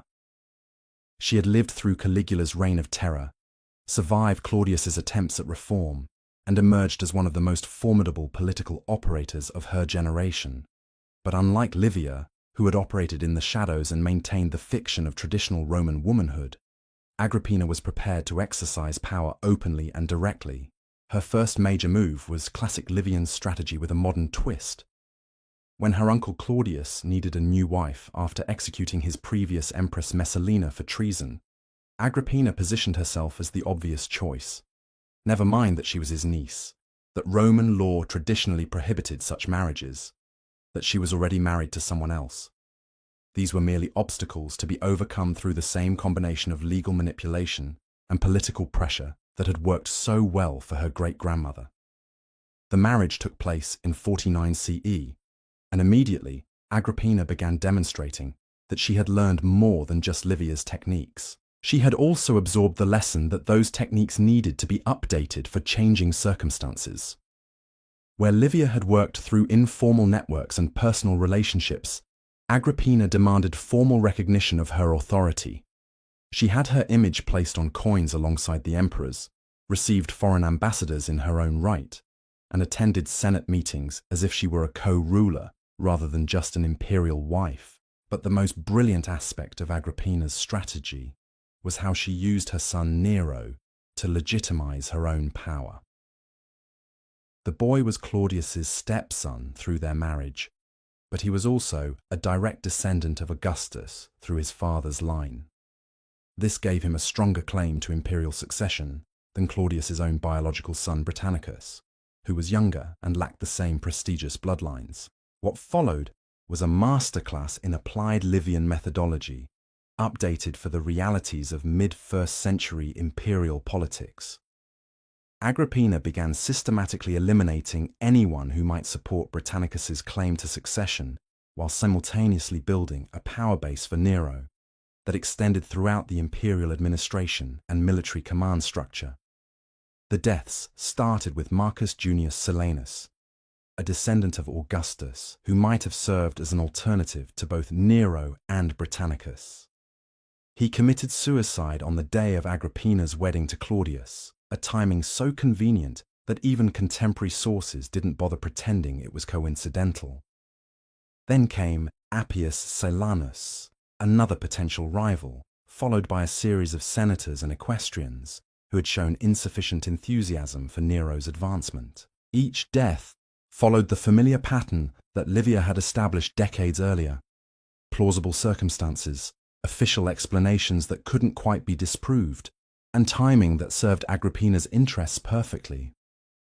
But what made her campaign even more effective than her predecessors was how she combined elimination with elevation. Every rival who disappeared was replaced by someone who owed their position to her patronage and understood that their continued success depended on Nero's advancement. The climax came in 54 CE with the death of Claudius himself. The emperor had been showing signs of reconsidering the succession, possibly influenced by advisors who argued that Britannicus, despite his youth, had a stronger legal claim to imperial power than his stepbrother. For Agrippina, this represented exactly the kind of threat that her great-grandmother's methods were designed to address. Claudius died suddenly after eating mushrooms at a family dinner. The official cause was food poisoning, but the circumstances were suspicious enough that contemporary sources openly speculated about murder. The timing was perfect for Agrippina's interests, occurring just as the emperor seemed to be wavering in his support for Nero's succession and before he could make any formal changes to his arrangements. What happened next demonstrated how thoroughly Agrippina had internalized Livia's lessons about the importance of controlling information and managing perceptions. She delayed announcing Claudius's death for several hours, while Nero's supporters secured key positions throughout the city. When the news finally broke, it was accompanied by the immediate proclamation of 17-year-old Nero as the new emperor, presented as the natural and inevitable succession that Claudius had always intended. The speed and efficiency of the transition left potential opponents no time to organize resistance. By the time anyone could question the legitimacy of what had happened, Nero was already emperor, and Agrippina was effectively ruling the empire as his regent. She had achieved something that even Livia had never managed: direct, open exercise of imperial power in her own name. But this triumph contained the seeds of its own destruction, because Agrippina had made the same fundamental miscalculation that had plagued her great-grandmother's later years. She assumed that the son she had elevated to power would remain grateful and controllable indefinitely. Instead, Nero proved to have inherited not just imperial authority, but also the paranoid instincts that came with it. The young emperor had grown up watching his mother eliminate rivals and manipulate the political system to serve her interests. He understood exactly how she operated because he had been her primary beneficiary and closest observer. But he had also learned that in the imperial system she had helped perfect, there was no such thing as permanent safety, no alliance so strong that it couldn't be broken if circumstances changed. As Nero matured and began asserting his own authority, he inevitably came into conflict with a mother who had spent years making herself indispensable to imperial decision-making. Agrippina had networks of informants throughout the administration, relationships with key military commanders, and her own vision for how the empire should be governed. From Nero's perspective, these assets made her not just a valuable advisor, but a potential threat. The conflict escalated when Agrippina began opposing some of Nero's personal choices, particularly his relationship with a freedwoman named Claudia Acta. For most Roman mothers, a son's romantic entanglements would have been a private family matter. But Agrippina understood that in imperial politics, personal relationships were always political relationships, and Nero's affair represented a challenge to her authority over his decision-making. Her attempts to control Nero's private life triggered exactly the kind of power struggle that had characterized relations between Livia and Tiberius decades earlier. Two master manipulators who knew each other's methods too well to trust each other, locked in a conflict where compromise was impossible because both understood that the stakes were literally life and death. Nero's solution was characteristically direct and brutal. In 59 CE, 5 years after becoming emperor, he arranged for his mother's assassination. The method he chose revealed both his understanding of her techniques and his determination to surpass them in audacity. Rather than relying on poison or convenient accidents, he attempted to kill her in a specially designed collapsible boat that would make her death look like a tragic maritime accident. When that elaborate scheme failed because Agrippina proved to be a stronger swimmer than anticipated, Nero abandoned subtlety entirely and had her beaten to death by his soldiers. The official explanation was that she had been plotting against the emperor's life and had been killed while resisting arrest. But nobody believed the story because everybody understood what had actually happened. The murder of Agrippina marked a turning point in imperial history. not because matricide was particularly shocking by the standards of Roman politics, but because it demonstrated that the techniques Livia had pioneered had evolved beyond their original purposes. What had started as methods for advancing family interests had become tools for eliminating anyone, including family members, who posed potential challenges to individual power. Nero's reign devolved into exactly the kind of paranoid tyranny that the imperial system seemed designed to produce. He killed his wife, his stepbrother, his advisors, and eventually himself when the army finally revolted against his rule. The Claudian dynasty that Livia had worked so hard to establish died with him, consumed by the very methods that had created it in the first place. But the most significant aspect of this collapse wasn't the end of a particular family's rule. It was the demonstration that the imperial system itself had become larger than any individual dynasty or ruler. When Nero died in 68 CE, the empire didn't collapse into chaos. Instead, it experienced what historians call the Year of the Four Emperors, a brief civil war that ended with the establishment of a new dynasty under the Flavian emperors. The Flavians, led by Vespasian, represented everything that the Claudian dynasty had not been. They were military men from relatively modest backgrounds who had risen through competence and battlefield success rather than through the kind of political manipulation that had characterized their predecessors.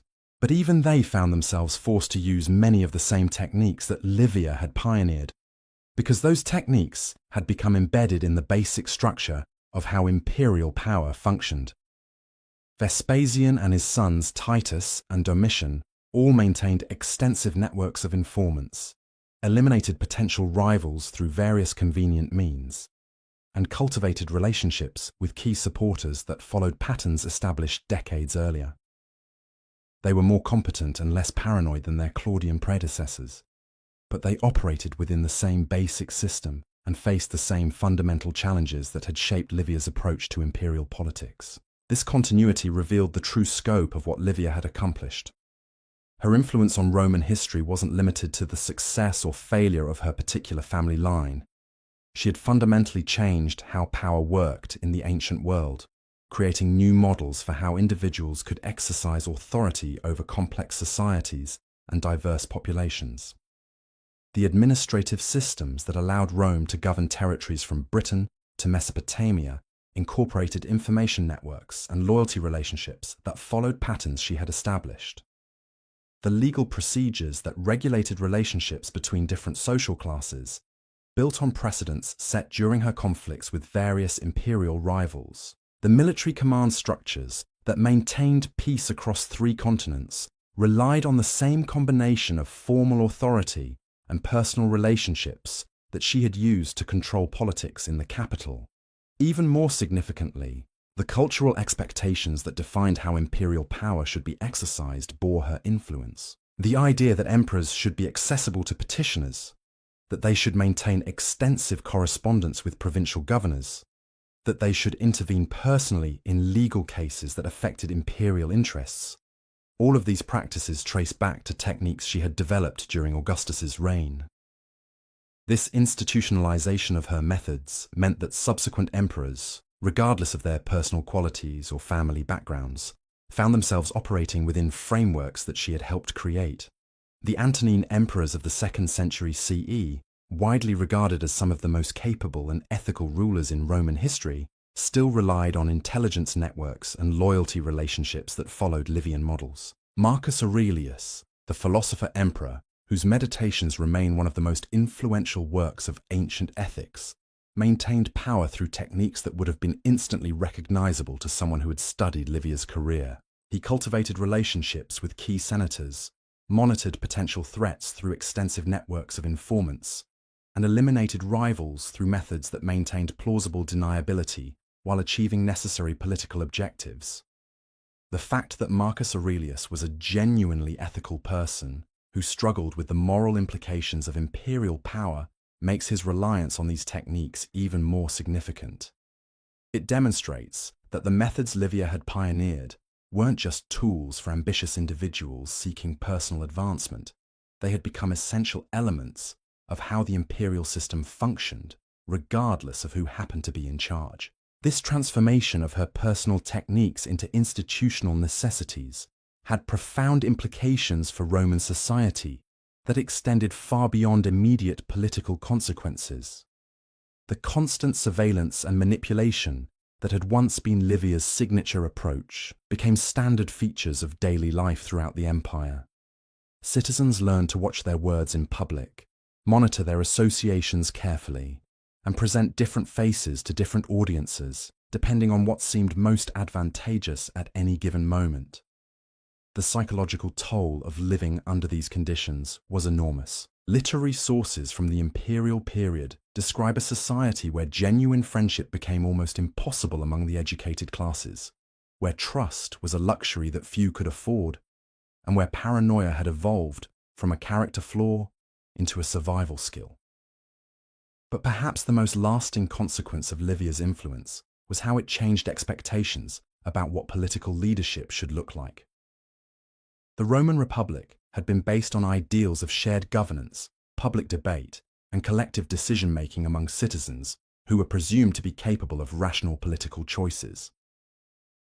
The imperial system that replaced it was based on the assumption that effective governance required centralized control, exercised by individuals who were willing to do whatever was necessary to maintain stability. This shift in political philosophy wasn't unique to Rome, of course.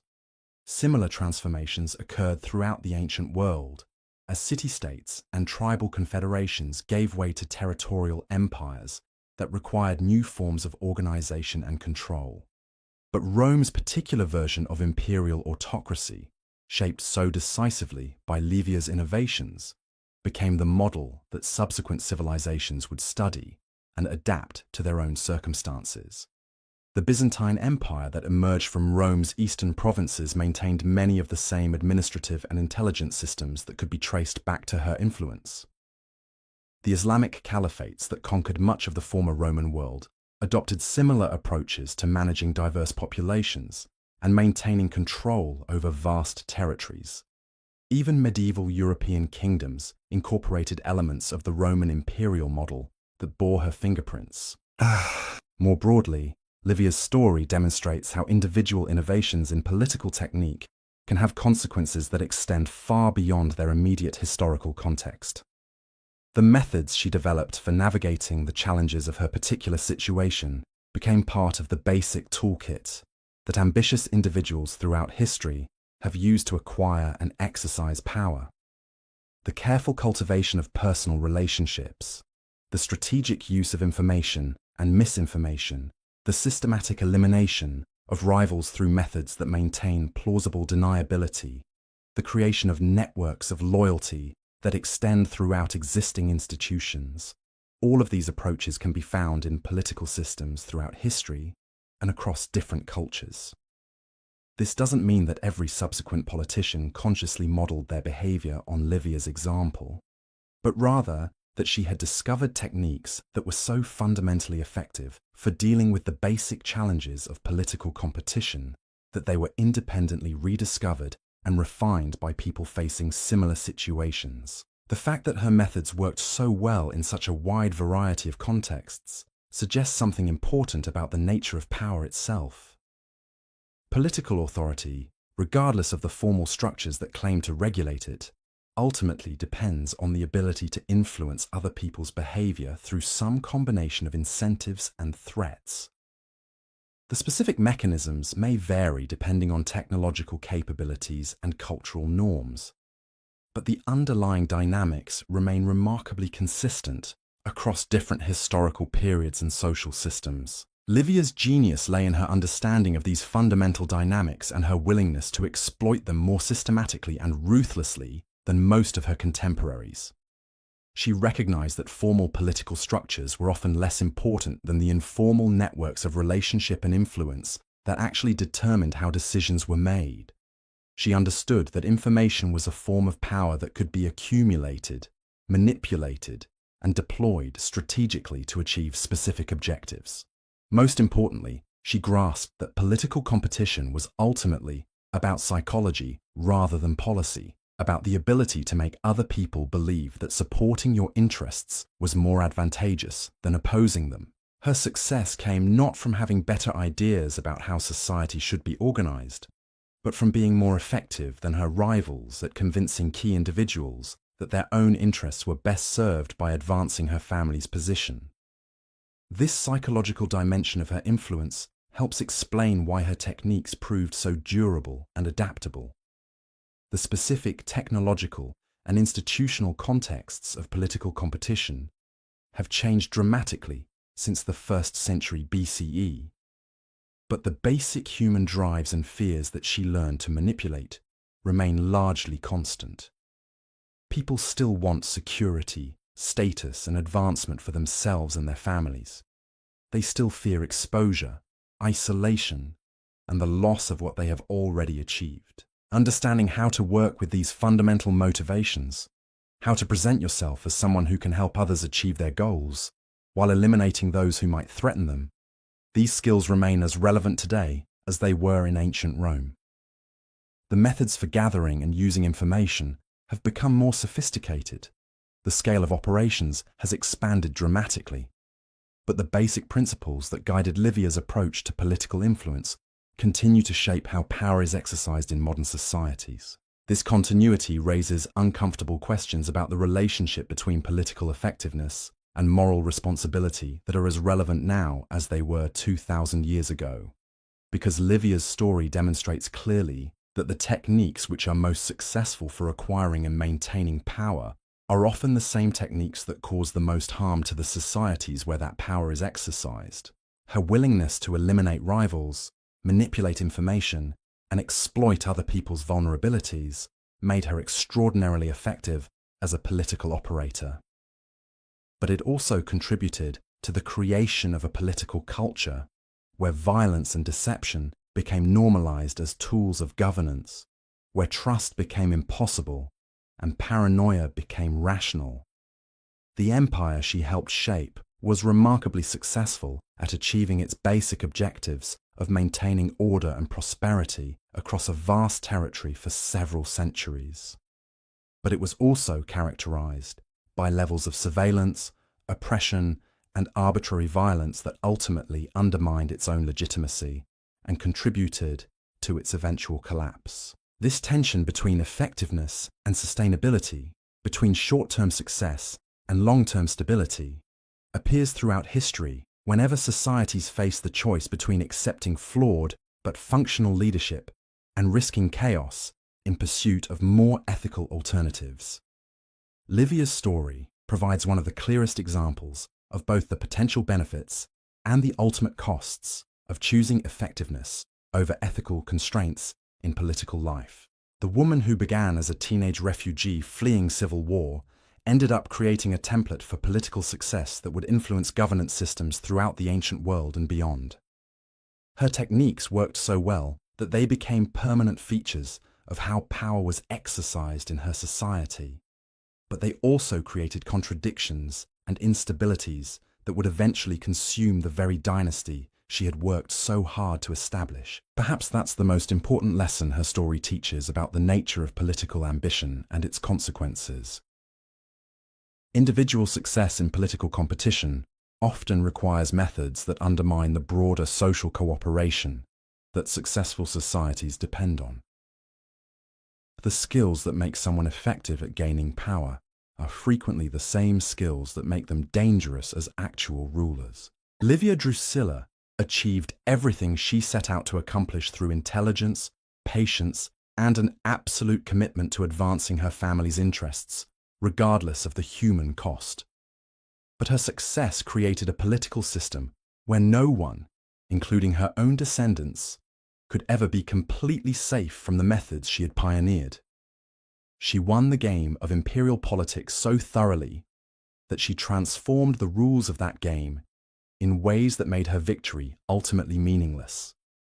The dynasty she established was consumed by the very techniques that had created it, and the empire she helped shape was built on foundations that guaranteed its eventual collapse. Yet her influence on human history remains profound and lasting. not because her particular solutions to political challenges were inherently good or bad, but because they were so remarkably effective at achieving their intended purposes. Understanding her story helps us recognize similar patterns in our own political systems and forces us to confront difficult questions about the relationship between means and ends in public life.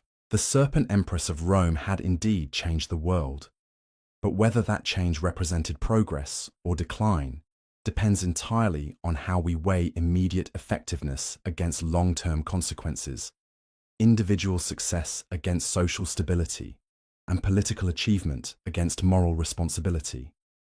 These are questions that every generation must answer for itself, but Livia's example provides a uniquely clear illustration of what's at stake in making those choices. Her legacy lives on not just in the historical record, but in the continuing relevance of the fundamental challenges she faced and the methods she developed to address them. The specific context of first-century Roman politics may seem remote from contemporary concerns, but the basic dynamics of power, influence, and ambition that shaped her career remain as relevant today as they were 2 millennia ago.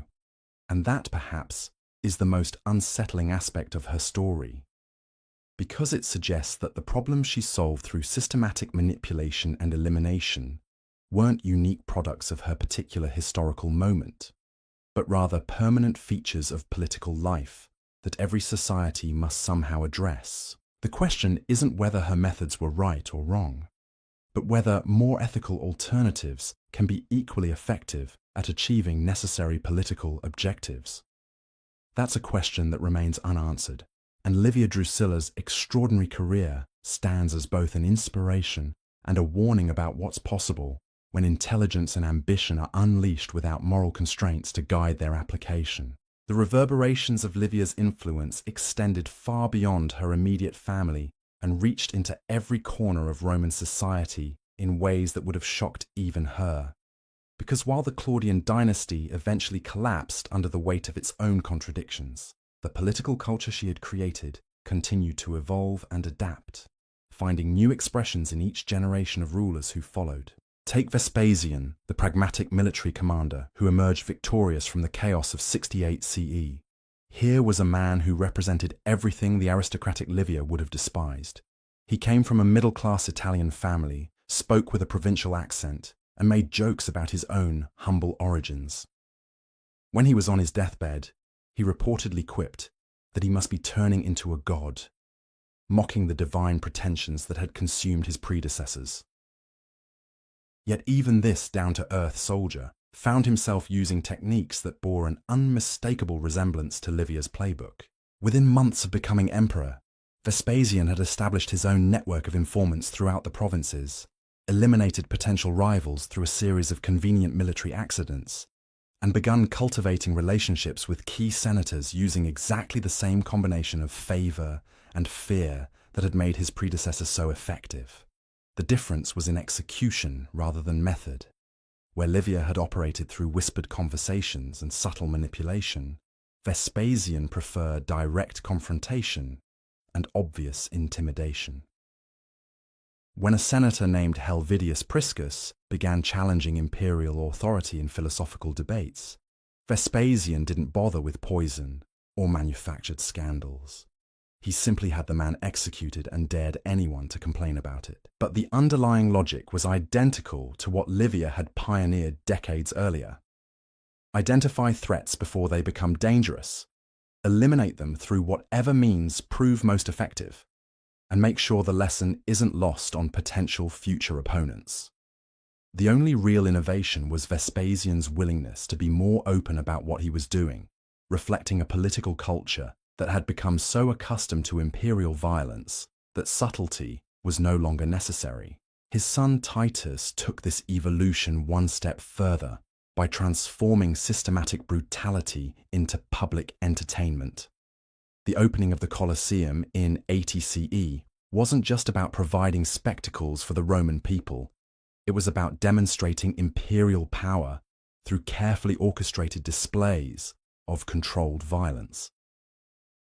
The gladiatorial games that became synonymous with Roman civilization were essentially Livian techniques, scaled up and turned into mass entertainment. Think about what those games actually represented. Condemned criminals, prisoners of war, and social outcasts were forced to fight and die for the amusement of crowds who understood that they were watching demonstrations of what happened to people who challenged imperial authority. The emperor's thumb, deciding whether a defeated gladiator lived or died, was a perfect metaphor for how political power actually worked in the system Livia had helped create. But it was under Domitian, Vespasian's younger son, that the psychological dimensions of Livia's legacy became fully apparent. Here was an emperor who had grown up watching his father and brother exercise power through carefully calibrated displays of strength and mercy. He understood that effective imperial rule required more than just the ability to eliminate enemies. It demanded the creation of a political atmosphere where potential enemies eliminated themselves through fear and anticipation. Domitian perfected what we might call the theatre of paranoia. He held regular meetings with senators where he would sit in silence, studying their faces and taking notes, never explaining what he was looking for, but making it clear that everyone was being evaluated. He established a system of rewards for informants that encouraged Romans to report on their neighbors, friends, and family members for suspicious behavior that was never clearly defined. Most brilliantly, he made extensive use of what contemporary sources called the delatio, essentially legalized extortion, where ambitious individuals could advance their careers by accusing others of treason. The accused would be tried in secret proceedings where the evidence was rarely revealed, and the outcomes seemed to depend more on political considerations than legal facts. This system created exactly the kind of self-reinforcing cycle of suspicion and betrayal that Livia had used to control Augustus's court. But scaled up to encompass the entire empire, citizens learned that survival required not just avoiding actual disloyalty, but avoiding any behavior that might be interpreted as potentially disloyal by people whose motivations and standards were deliberately kept mysterious.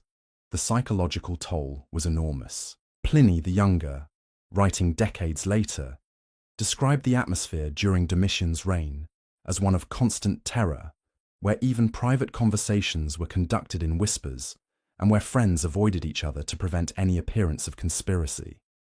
The Roman elite, once confident in their social positions and political influence, found themselves reduced to trembling courtiers who competed with each other to demonstrate their abject submission to imperial authority. But what made this system so effective was how it turned traditional Roman virtues into liabilities. Courage became recklessness when it might be interpreted as defiance. Friendship became dangerous when it might suggest divided loyalties. Intelligence became threatening when it might imply criticism of imperial policies. The qualities that had once made someone valuable to the Republic now made them suspicious under the empire. This inversion of values wasn't accidental. It was a logical extension of the political culture that Livia had pioneered. In a system where power was personal rather than institutional, where loyalty to the emperor mattered more than competence or virtue, it made perfect sense to view traditional aristocratic qualities as potential threats rather than assets. The result was a society that became increasingly hollow at its core, maintaining the external forms of Roman civilization while abandoning the underlying principles that had made that civilization worth preserving. The Senate still met and debated, but only on issues that the emperor had already decided. The court still functioned, but their verdicts reflected political necessities rather than legal principles. The military still conquered new territories, but increasingly they served as tools for maintaining internal control rather than expanding Roman power. This hollowing out of Roman institutions reached its logical conclusion under Domitian's successors, the so-called Five Good Emperors, who ruled during the 2nd century CE. These men, Nerva, Trajan, Hadrian, Antoninus Pius, and Marcus Aurelius, are often celebrated as the pinnacle of Roman achievement, presiding over an era of peace, prosperity, and cultural flourishing that has never been matched in human history. But their success was built entirely on the foundation that Livia had established 2 centuries earlier.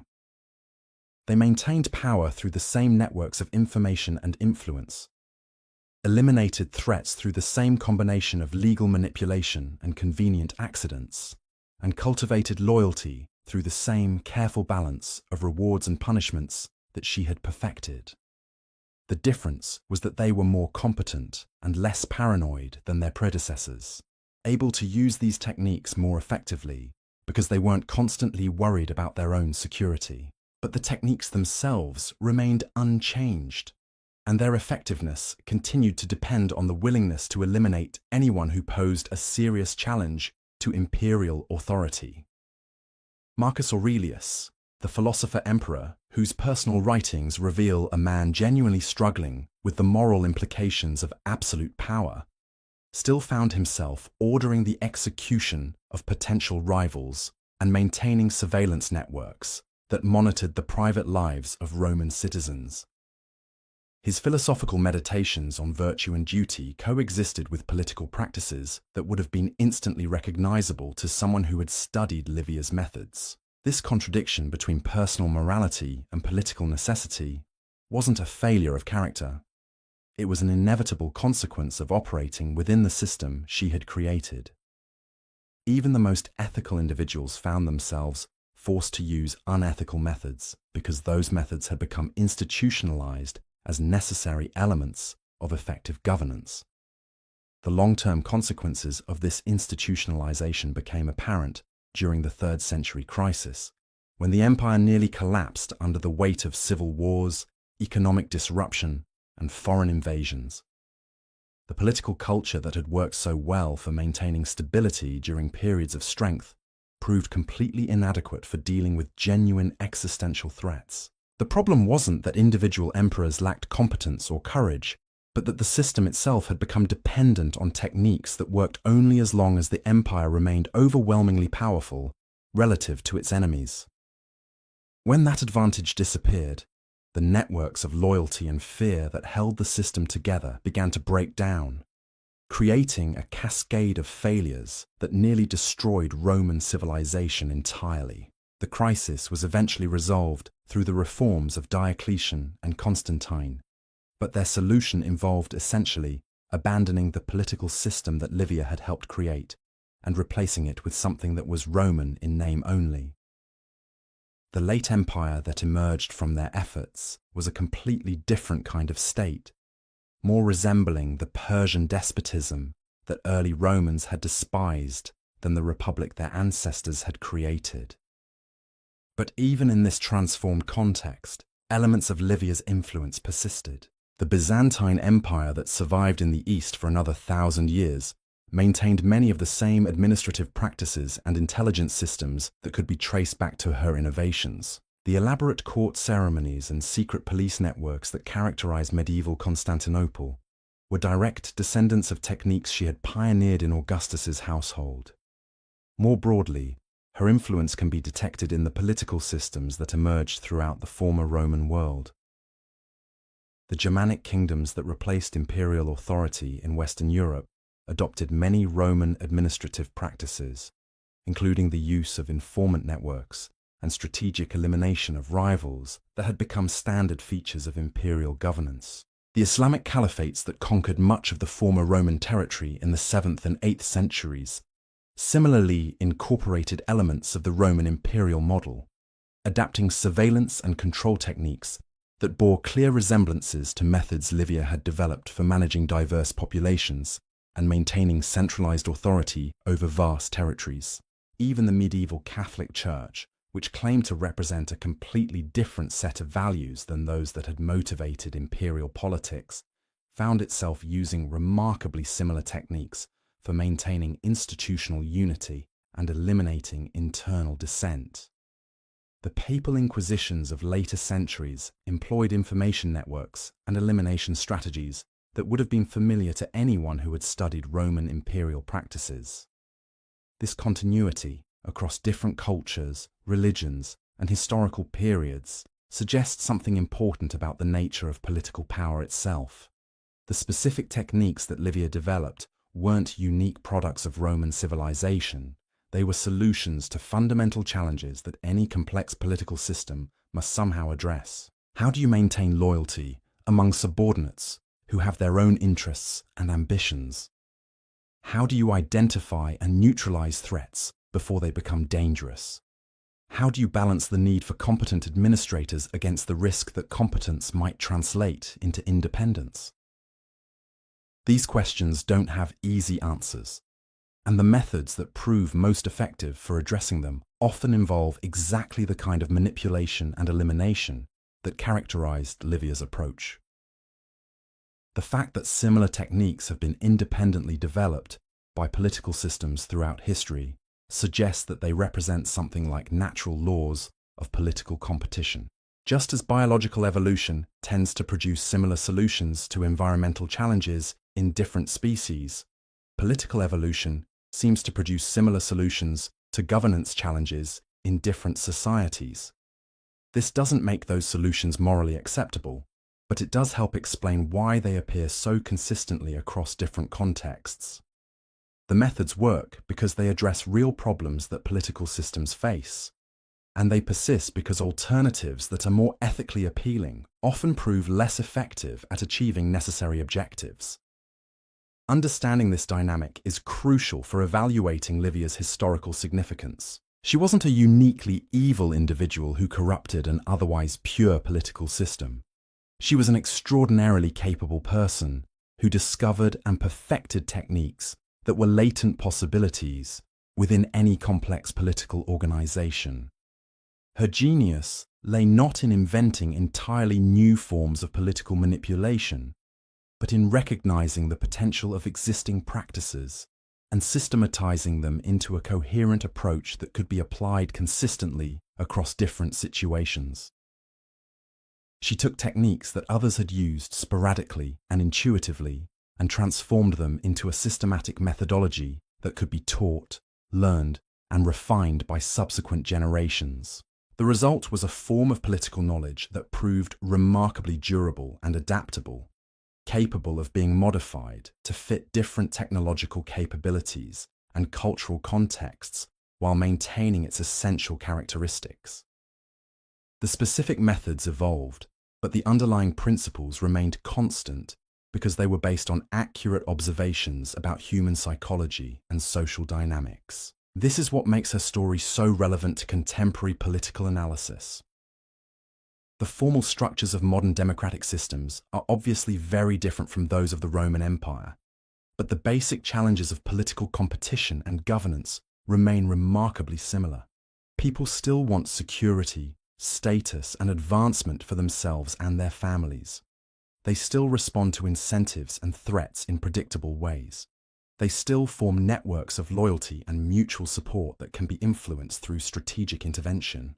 Modern political operatives may use polling data instead of informant networks, media manipulation instead of whispered rumors, and legal challenges instead of poison. But the underlying logic of their activities often bears striking resemblances to techniques that Livia pioneered 2,000 years ago. The scale has expanded, and the methods have become more sophisticated, but the basic principles remain recognizable. This continuity raises uncomfortable questions about the relationship between democratic ideals and political reality that democratic societies have never fully resolved, because the methods that prove most effective for winning elections and maintaining power in democratic systems often involve exactly the kind of manipulation and deception that Livia used to advance her family's interests in imperial Rome. The cultivation of loyal networks, the strategic use of information and misinformation, the systematic undermining of rivals through personal attacks and scandal, the creation of fear and uncertainty among potential opponents. All of these approaches can be found in contemporary political campaigns and governmental operations throughout the democratic world. The difference is primarily one of scale and openness rather than fundamental technique. Modern political systems provide more opportunities for opposition and criticism than the Roman Empire ever did, but they also provide more sophisticated tools for manipulation and control that would have impressed even someone with Livia's capabilities. The result is political cultures that often seem to combine the worst aspects of both democratic and autocratic systems, maintaining the formal procedures of representative government, while incorporating the psychological manipulation and strategic elimination that characterized imperial politics. This hybrid character helps explain why so many contemporary political systems seem simultaneously more open and more oppressive than their historical predecessors. Citizens have more formal rights and legal protections than ever before, but they also face more subtle and pervasive forms of surveillance and control that make traditional concepts of privacy and autonomy increasingly meaningless. The techniques that Livia developed for managing a single imperial court have been scaled up and systematized to manage entire populations through methods that are more effective precisely because they are less obvious than the crude violence that characterized ancient tyranny. Modern surveillance states don't need to execute dissidents when they can destroy their reputations, eliminate their employment opportunities, and isolate them socially through techniques that maintain plausible deniability while achieving the same practical objectives that physical elimination once served. Similarly, modern political leaders don't need to poison rivals when they can destroy them through strategic leaks, manufactured scandals, and legal prosecutions that serve political purposes, while maintaining the appearance of procedural legitimacy. These developments represent the logical evolution of techniques that Livia pioneered, adapted to technological capabilities and cultural expectations that didn't exist in her time, but refined according to principles she would have immediately recognized and approved. The woman who started as a teenage refugee and ended up reshaping the ancient world through systematic manipulation and strategic elimination had indeed created something that transcended her particular historical circumstances. Her methods proved so effective at addressing fundamental challenges of political competition that they became permanent features of how power is exercised in complex societies. Whether this represents progress or decline in human political development depends entirely on how we weigh immediate effectiveness against long-term consequences, individual success against social cohesion, and political achievement against moral responsibility. But what's undeniable is that Livia Drusilla's influence on human history extends far beyond the rise and fall of the Claudian dynasty or even the Roman Empire itself. She discovered and systematized approaches to political power that have shaped governance systems throughout history and continue to influence how political competition is conducted in the modern world. Her story forces us to confront difficult questions about the nature of political leadership and the relationship between the methods that prove most effective for gaining power and the values that make societies worth preserving.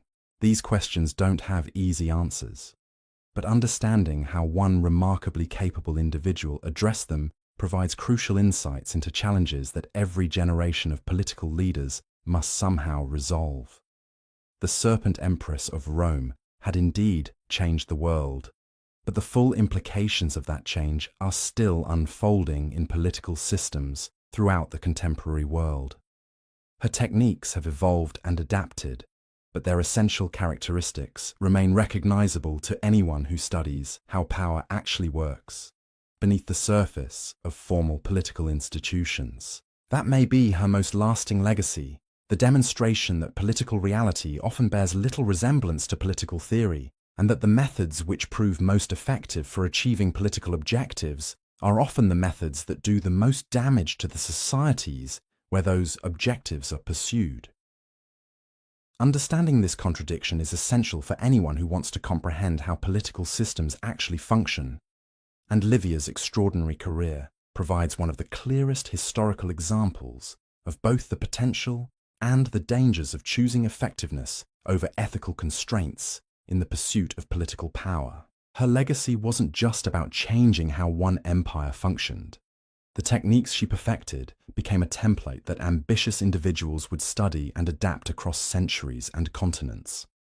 And nowhere is this more apparent than in the story of Wu Zetian, the only woman to ever officially hold the title of emperor in Chinese history. Wu Zetian lived 6 centuries after Livia's death in a completely different culture with entirely different political structures. Yet when you examine her rise to power, the parallels are so striking they could have been deliberately copied from a manual. She began as a low-ranking concubine in the Tang imperial court, someone who should have remained invisible in the vast bureaucracy of the Chinese palace system. But Wu Zetian had studied power the same way Livia had, understanding that formal positions mattered less than the ability to make yourself indispensable to the right people. She cultivated relationships with key eunuchs who controlled access to the emperor. She gathered information about rival concubines and used it strategically to eliminate competition. Most importantly, she recognized that in a system where women were supposed to be powerless, the appearance of powerlessness could become a weapon. When Emperor Taizong died, Wu was supposed to be sent to a Buddhist convent to live out her days in religious seclusion. Instead, she had already begun an affair with the dead emperor's son, who would become Emperor Gaozong. Within 2 years, she had maneuvered herself from exile back to the center of imperial power as the new emperor's favored consort. What happened next was pure Livian methodology applied to Chinese court politics. Wu systematically eliminated every woman who stood between her and the position of empress. The existing empress and her main rival both died under circumstances that were officially attributed to natural causes, but occurred with timing so convenient that even contemporary Chinese historians openly speculated about poison. But Wu's masterstroke was how she managed to make Emperor Gaozong complicit in her rise to power. Rather than simply replacing his existing wife, she convinced him that the deaths of his other consorts were actually attempts by palace enemies to frame her for murder. She positioned herself as the victim of a conspiracy rather than its architect, making the emperor her protector rather than her obstacle. The psychological manipulation was brilliant. Gaozong found himself defending Wu against accusations that she had orchestrated, turning her enemies into his enemies and making her survival essential to his own credibility. When she finally became empress, it appeared to be his decision to reward loyalty rather than her achievement in eliminating competition. Once she held the title, Wu began expanding her influence using techniques that would have impressed even Livia. She established networks of informants throughout the imperial bureaucracy, created new government positions that she filled with her supporters, and began systematically removing officials who had served the previous administration. But what made Wu truly dangerous was her understanding of how to use ideology as a political weapon. She didn't just eliminate rivals, she reframed the entire philosophical basis of imperial rule to justify her actions. She promoted Buddhism over Confucianism, because Buddhist teachings were more accepting of female authority. She commissioned new translations of religious texts that emphasized the legitimacy of female leadership. She even claimed to be the reincarnation of a Buddhist deity destined to rule China. This ideological dimension of her power was something Livia had never attempted. The Roman system was too pragmatic and too focused on personal relationships to support that kind of systematic reframing of basic political assumptions. But Wu recognized that Chinese culture's emphasis on cosmic harmony and divine mandate created opportunities that could be exploited by someone clever enough to manipulate religious and philosophical concepts. The result was a reign that lasted over 40 years and fundamentally changed how political power was understood in East Asian civilization. Wu didn't just rule as a woman, she created new precedents for how women could exercise authority that influenced political systems throughout the region for centuries afterward. But the most chilling aspect of her story was what happened to her own family. Just like Livia, Wu discovered that the methods she used to gain power made it impossible to trust anyone, including her own children.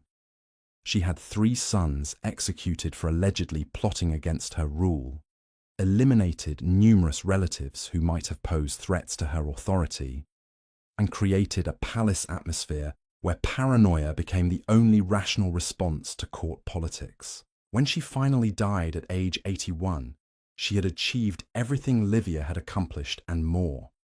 She had ruled an empire directly rather than through male relatives, established a dynasty that would influence Chinese politics for generations, and created new models for female political authority that would be studied and copied throughout Asia.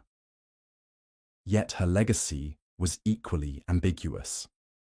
The techniques that made her so successful as an individual ruler contributed to the creation of a political culture where systematic surveillance, ideological conformity, and the elimination of dissent became standard features of imperial governance. The Chinese bureaucratic state that emerged from her reign was remarkably effective at maintaining control over vast populations, but it was also characterized by levels of social control that made individual autonomy virtually impossible. This pattern of individual success creating systemic problems repeated itself throughout history wherever Livian techniques were applied.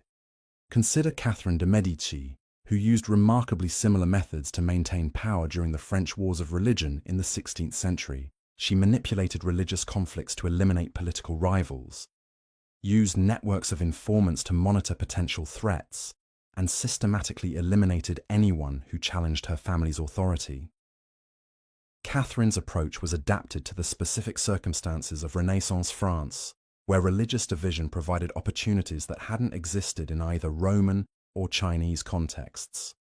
She played Catholic and Protestant factions against each other, using theological disputes to justify political eliminations while positioning herself as the defender of royal authority against religious extremism. The St. Bartholomew's Day massacre of 1572, where thousands of Protestant leaders were killed in a coordinated attack that Catherine had helped orchestrate, was essentially a scaled-up version of the techniques Livia had used to eliminate Augustus's heirs. The difference was that Catherine could use religious justification to make mass murder appear as necessary defense of social order rather than personal ambition. But the long-term consequences were equally destructive.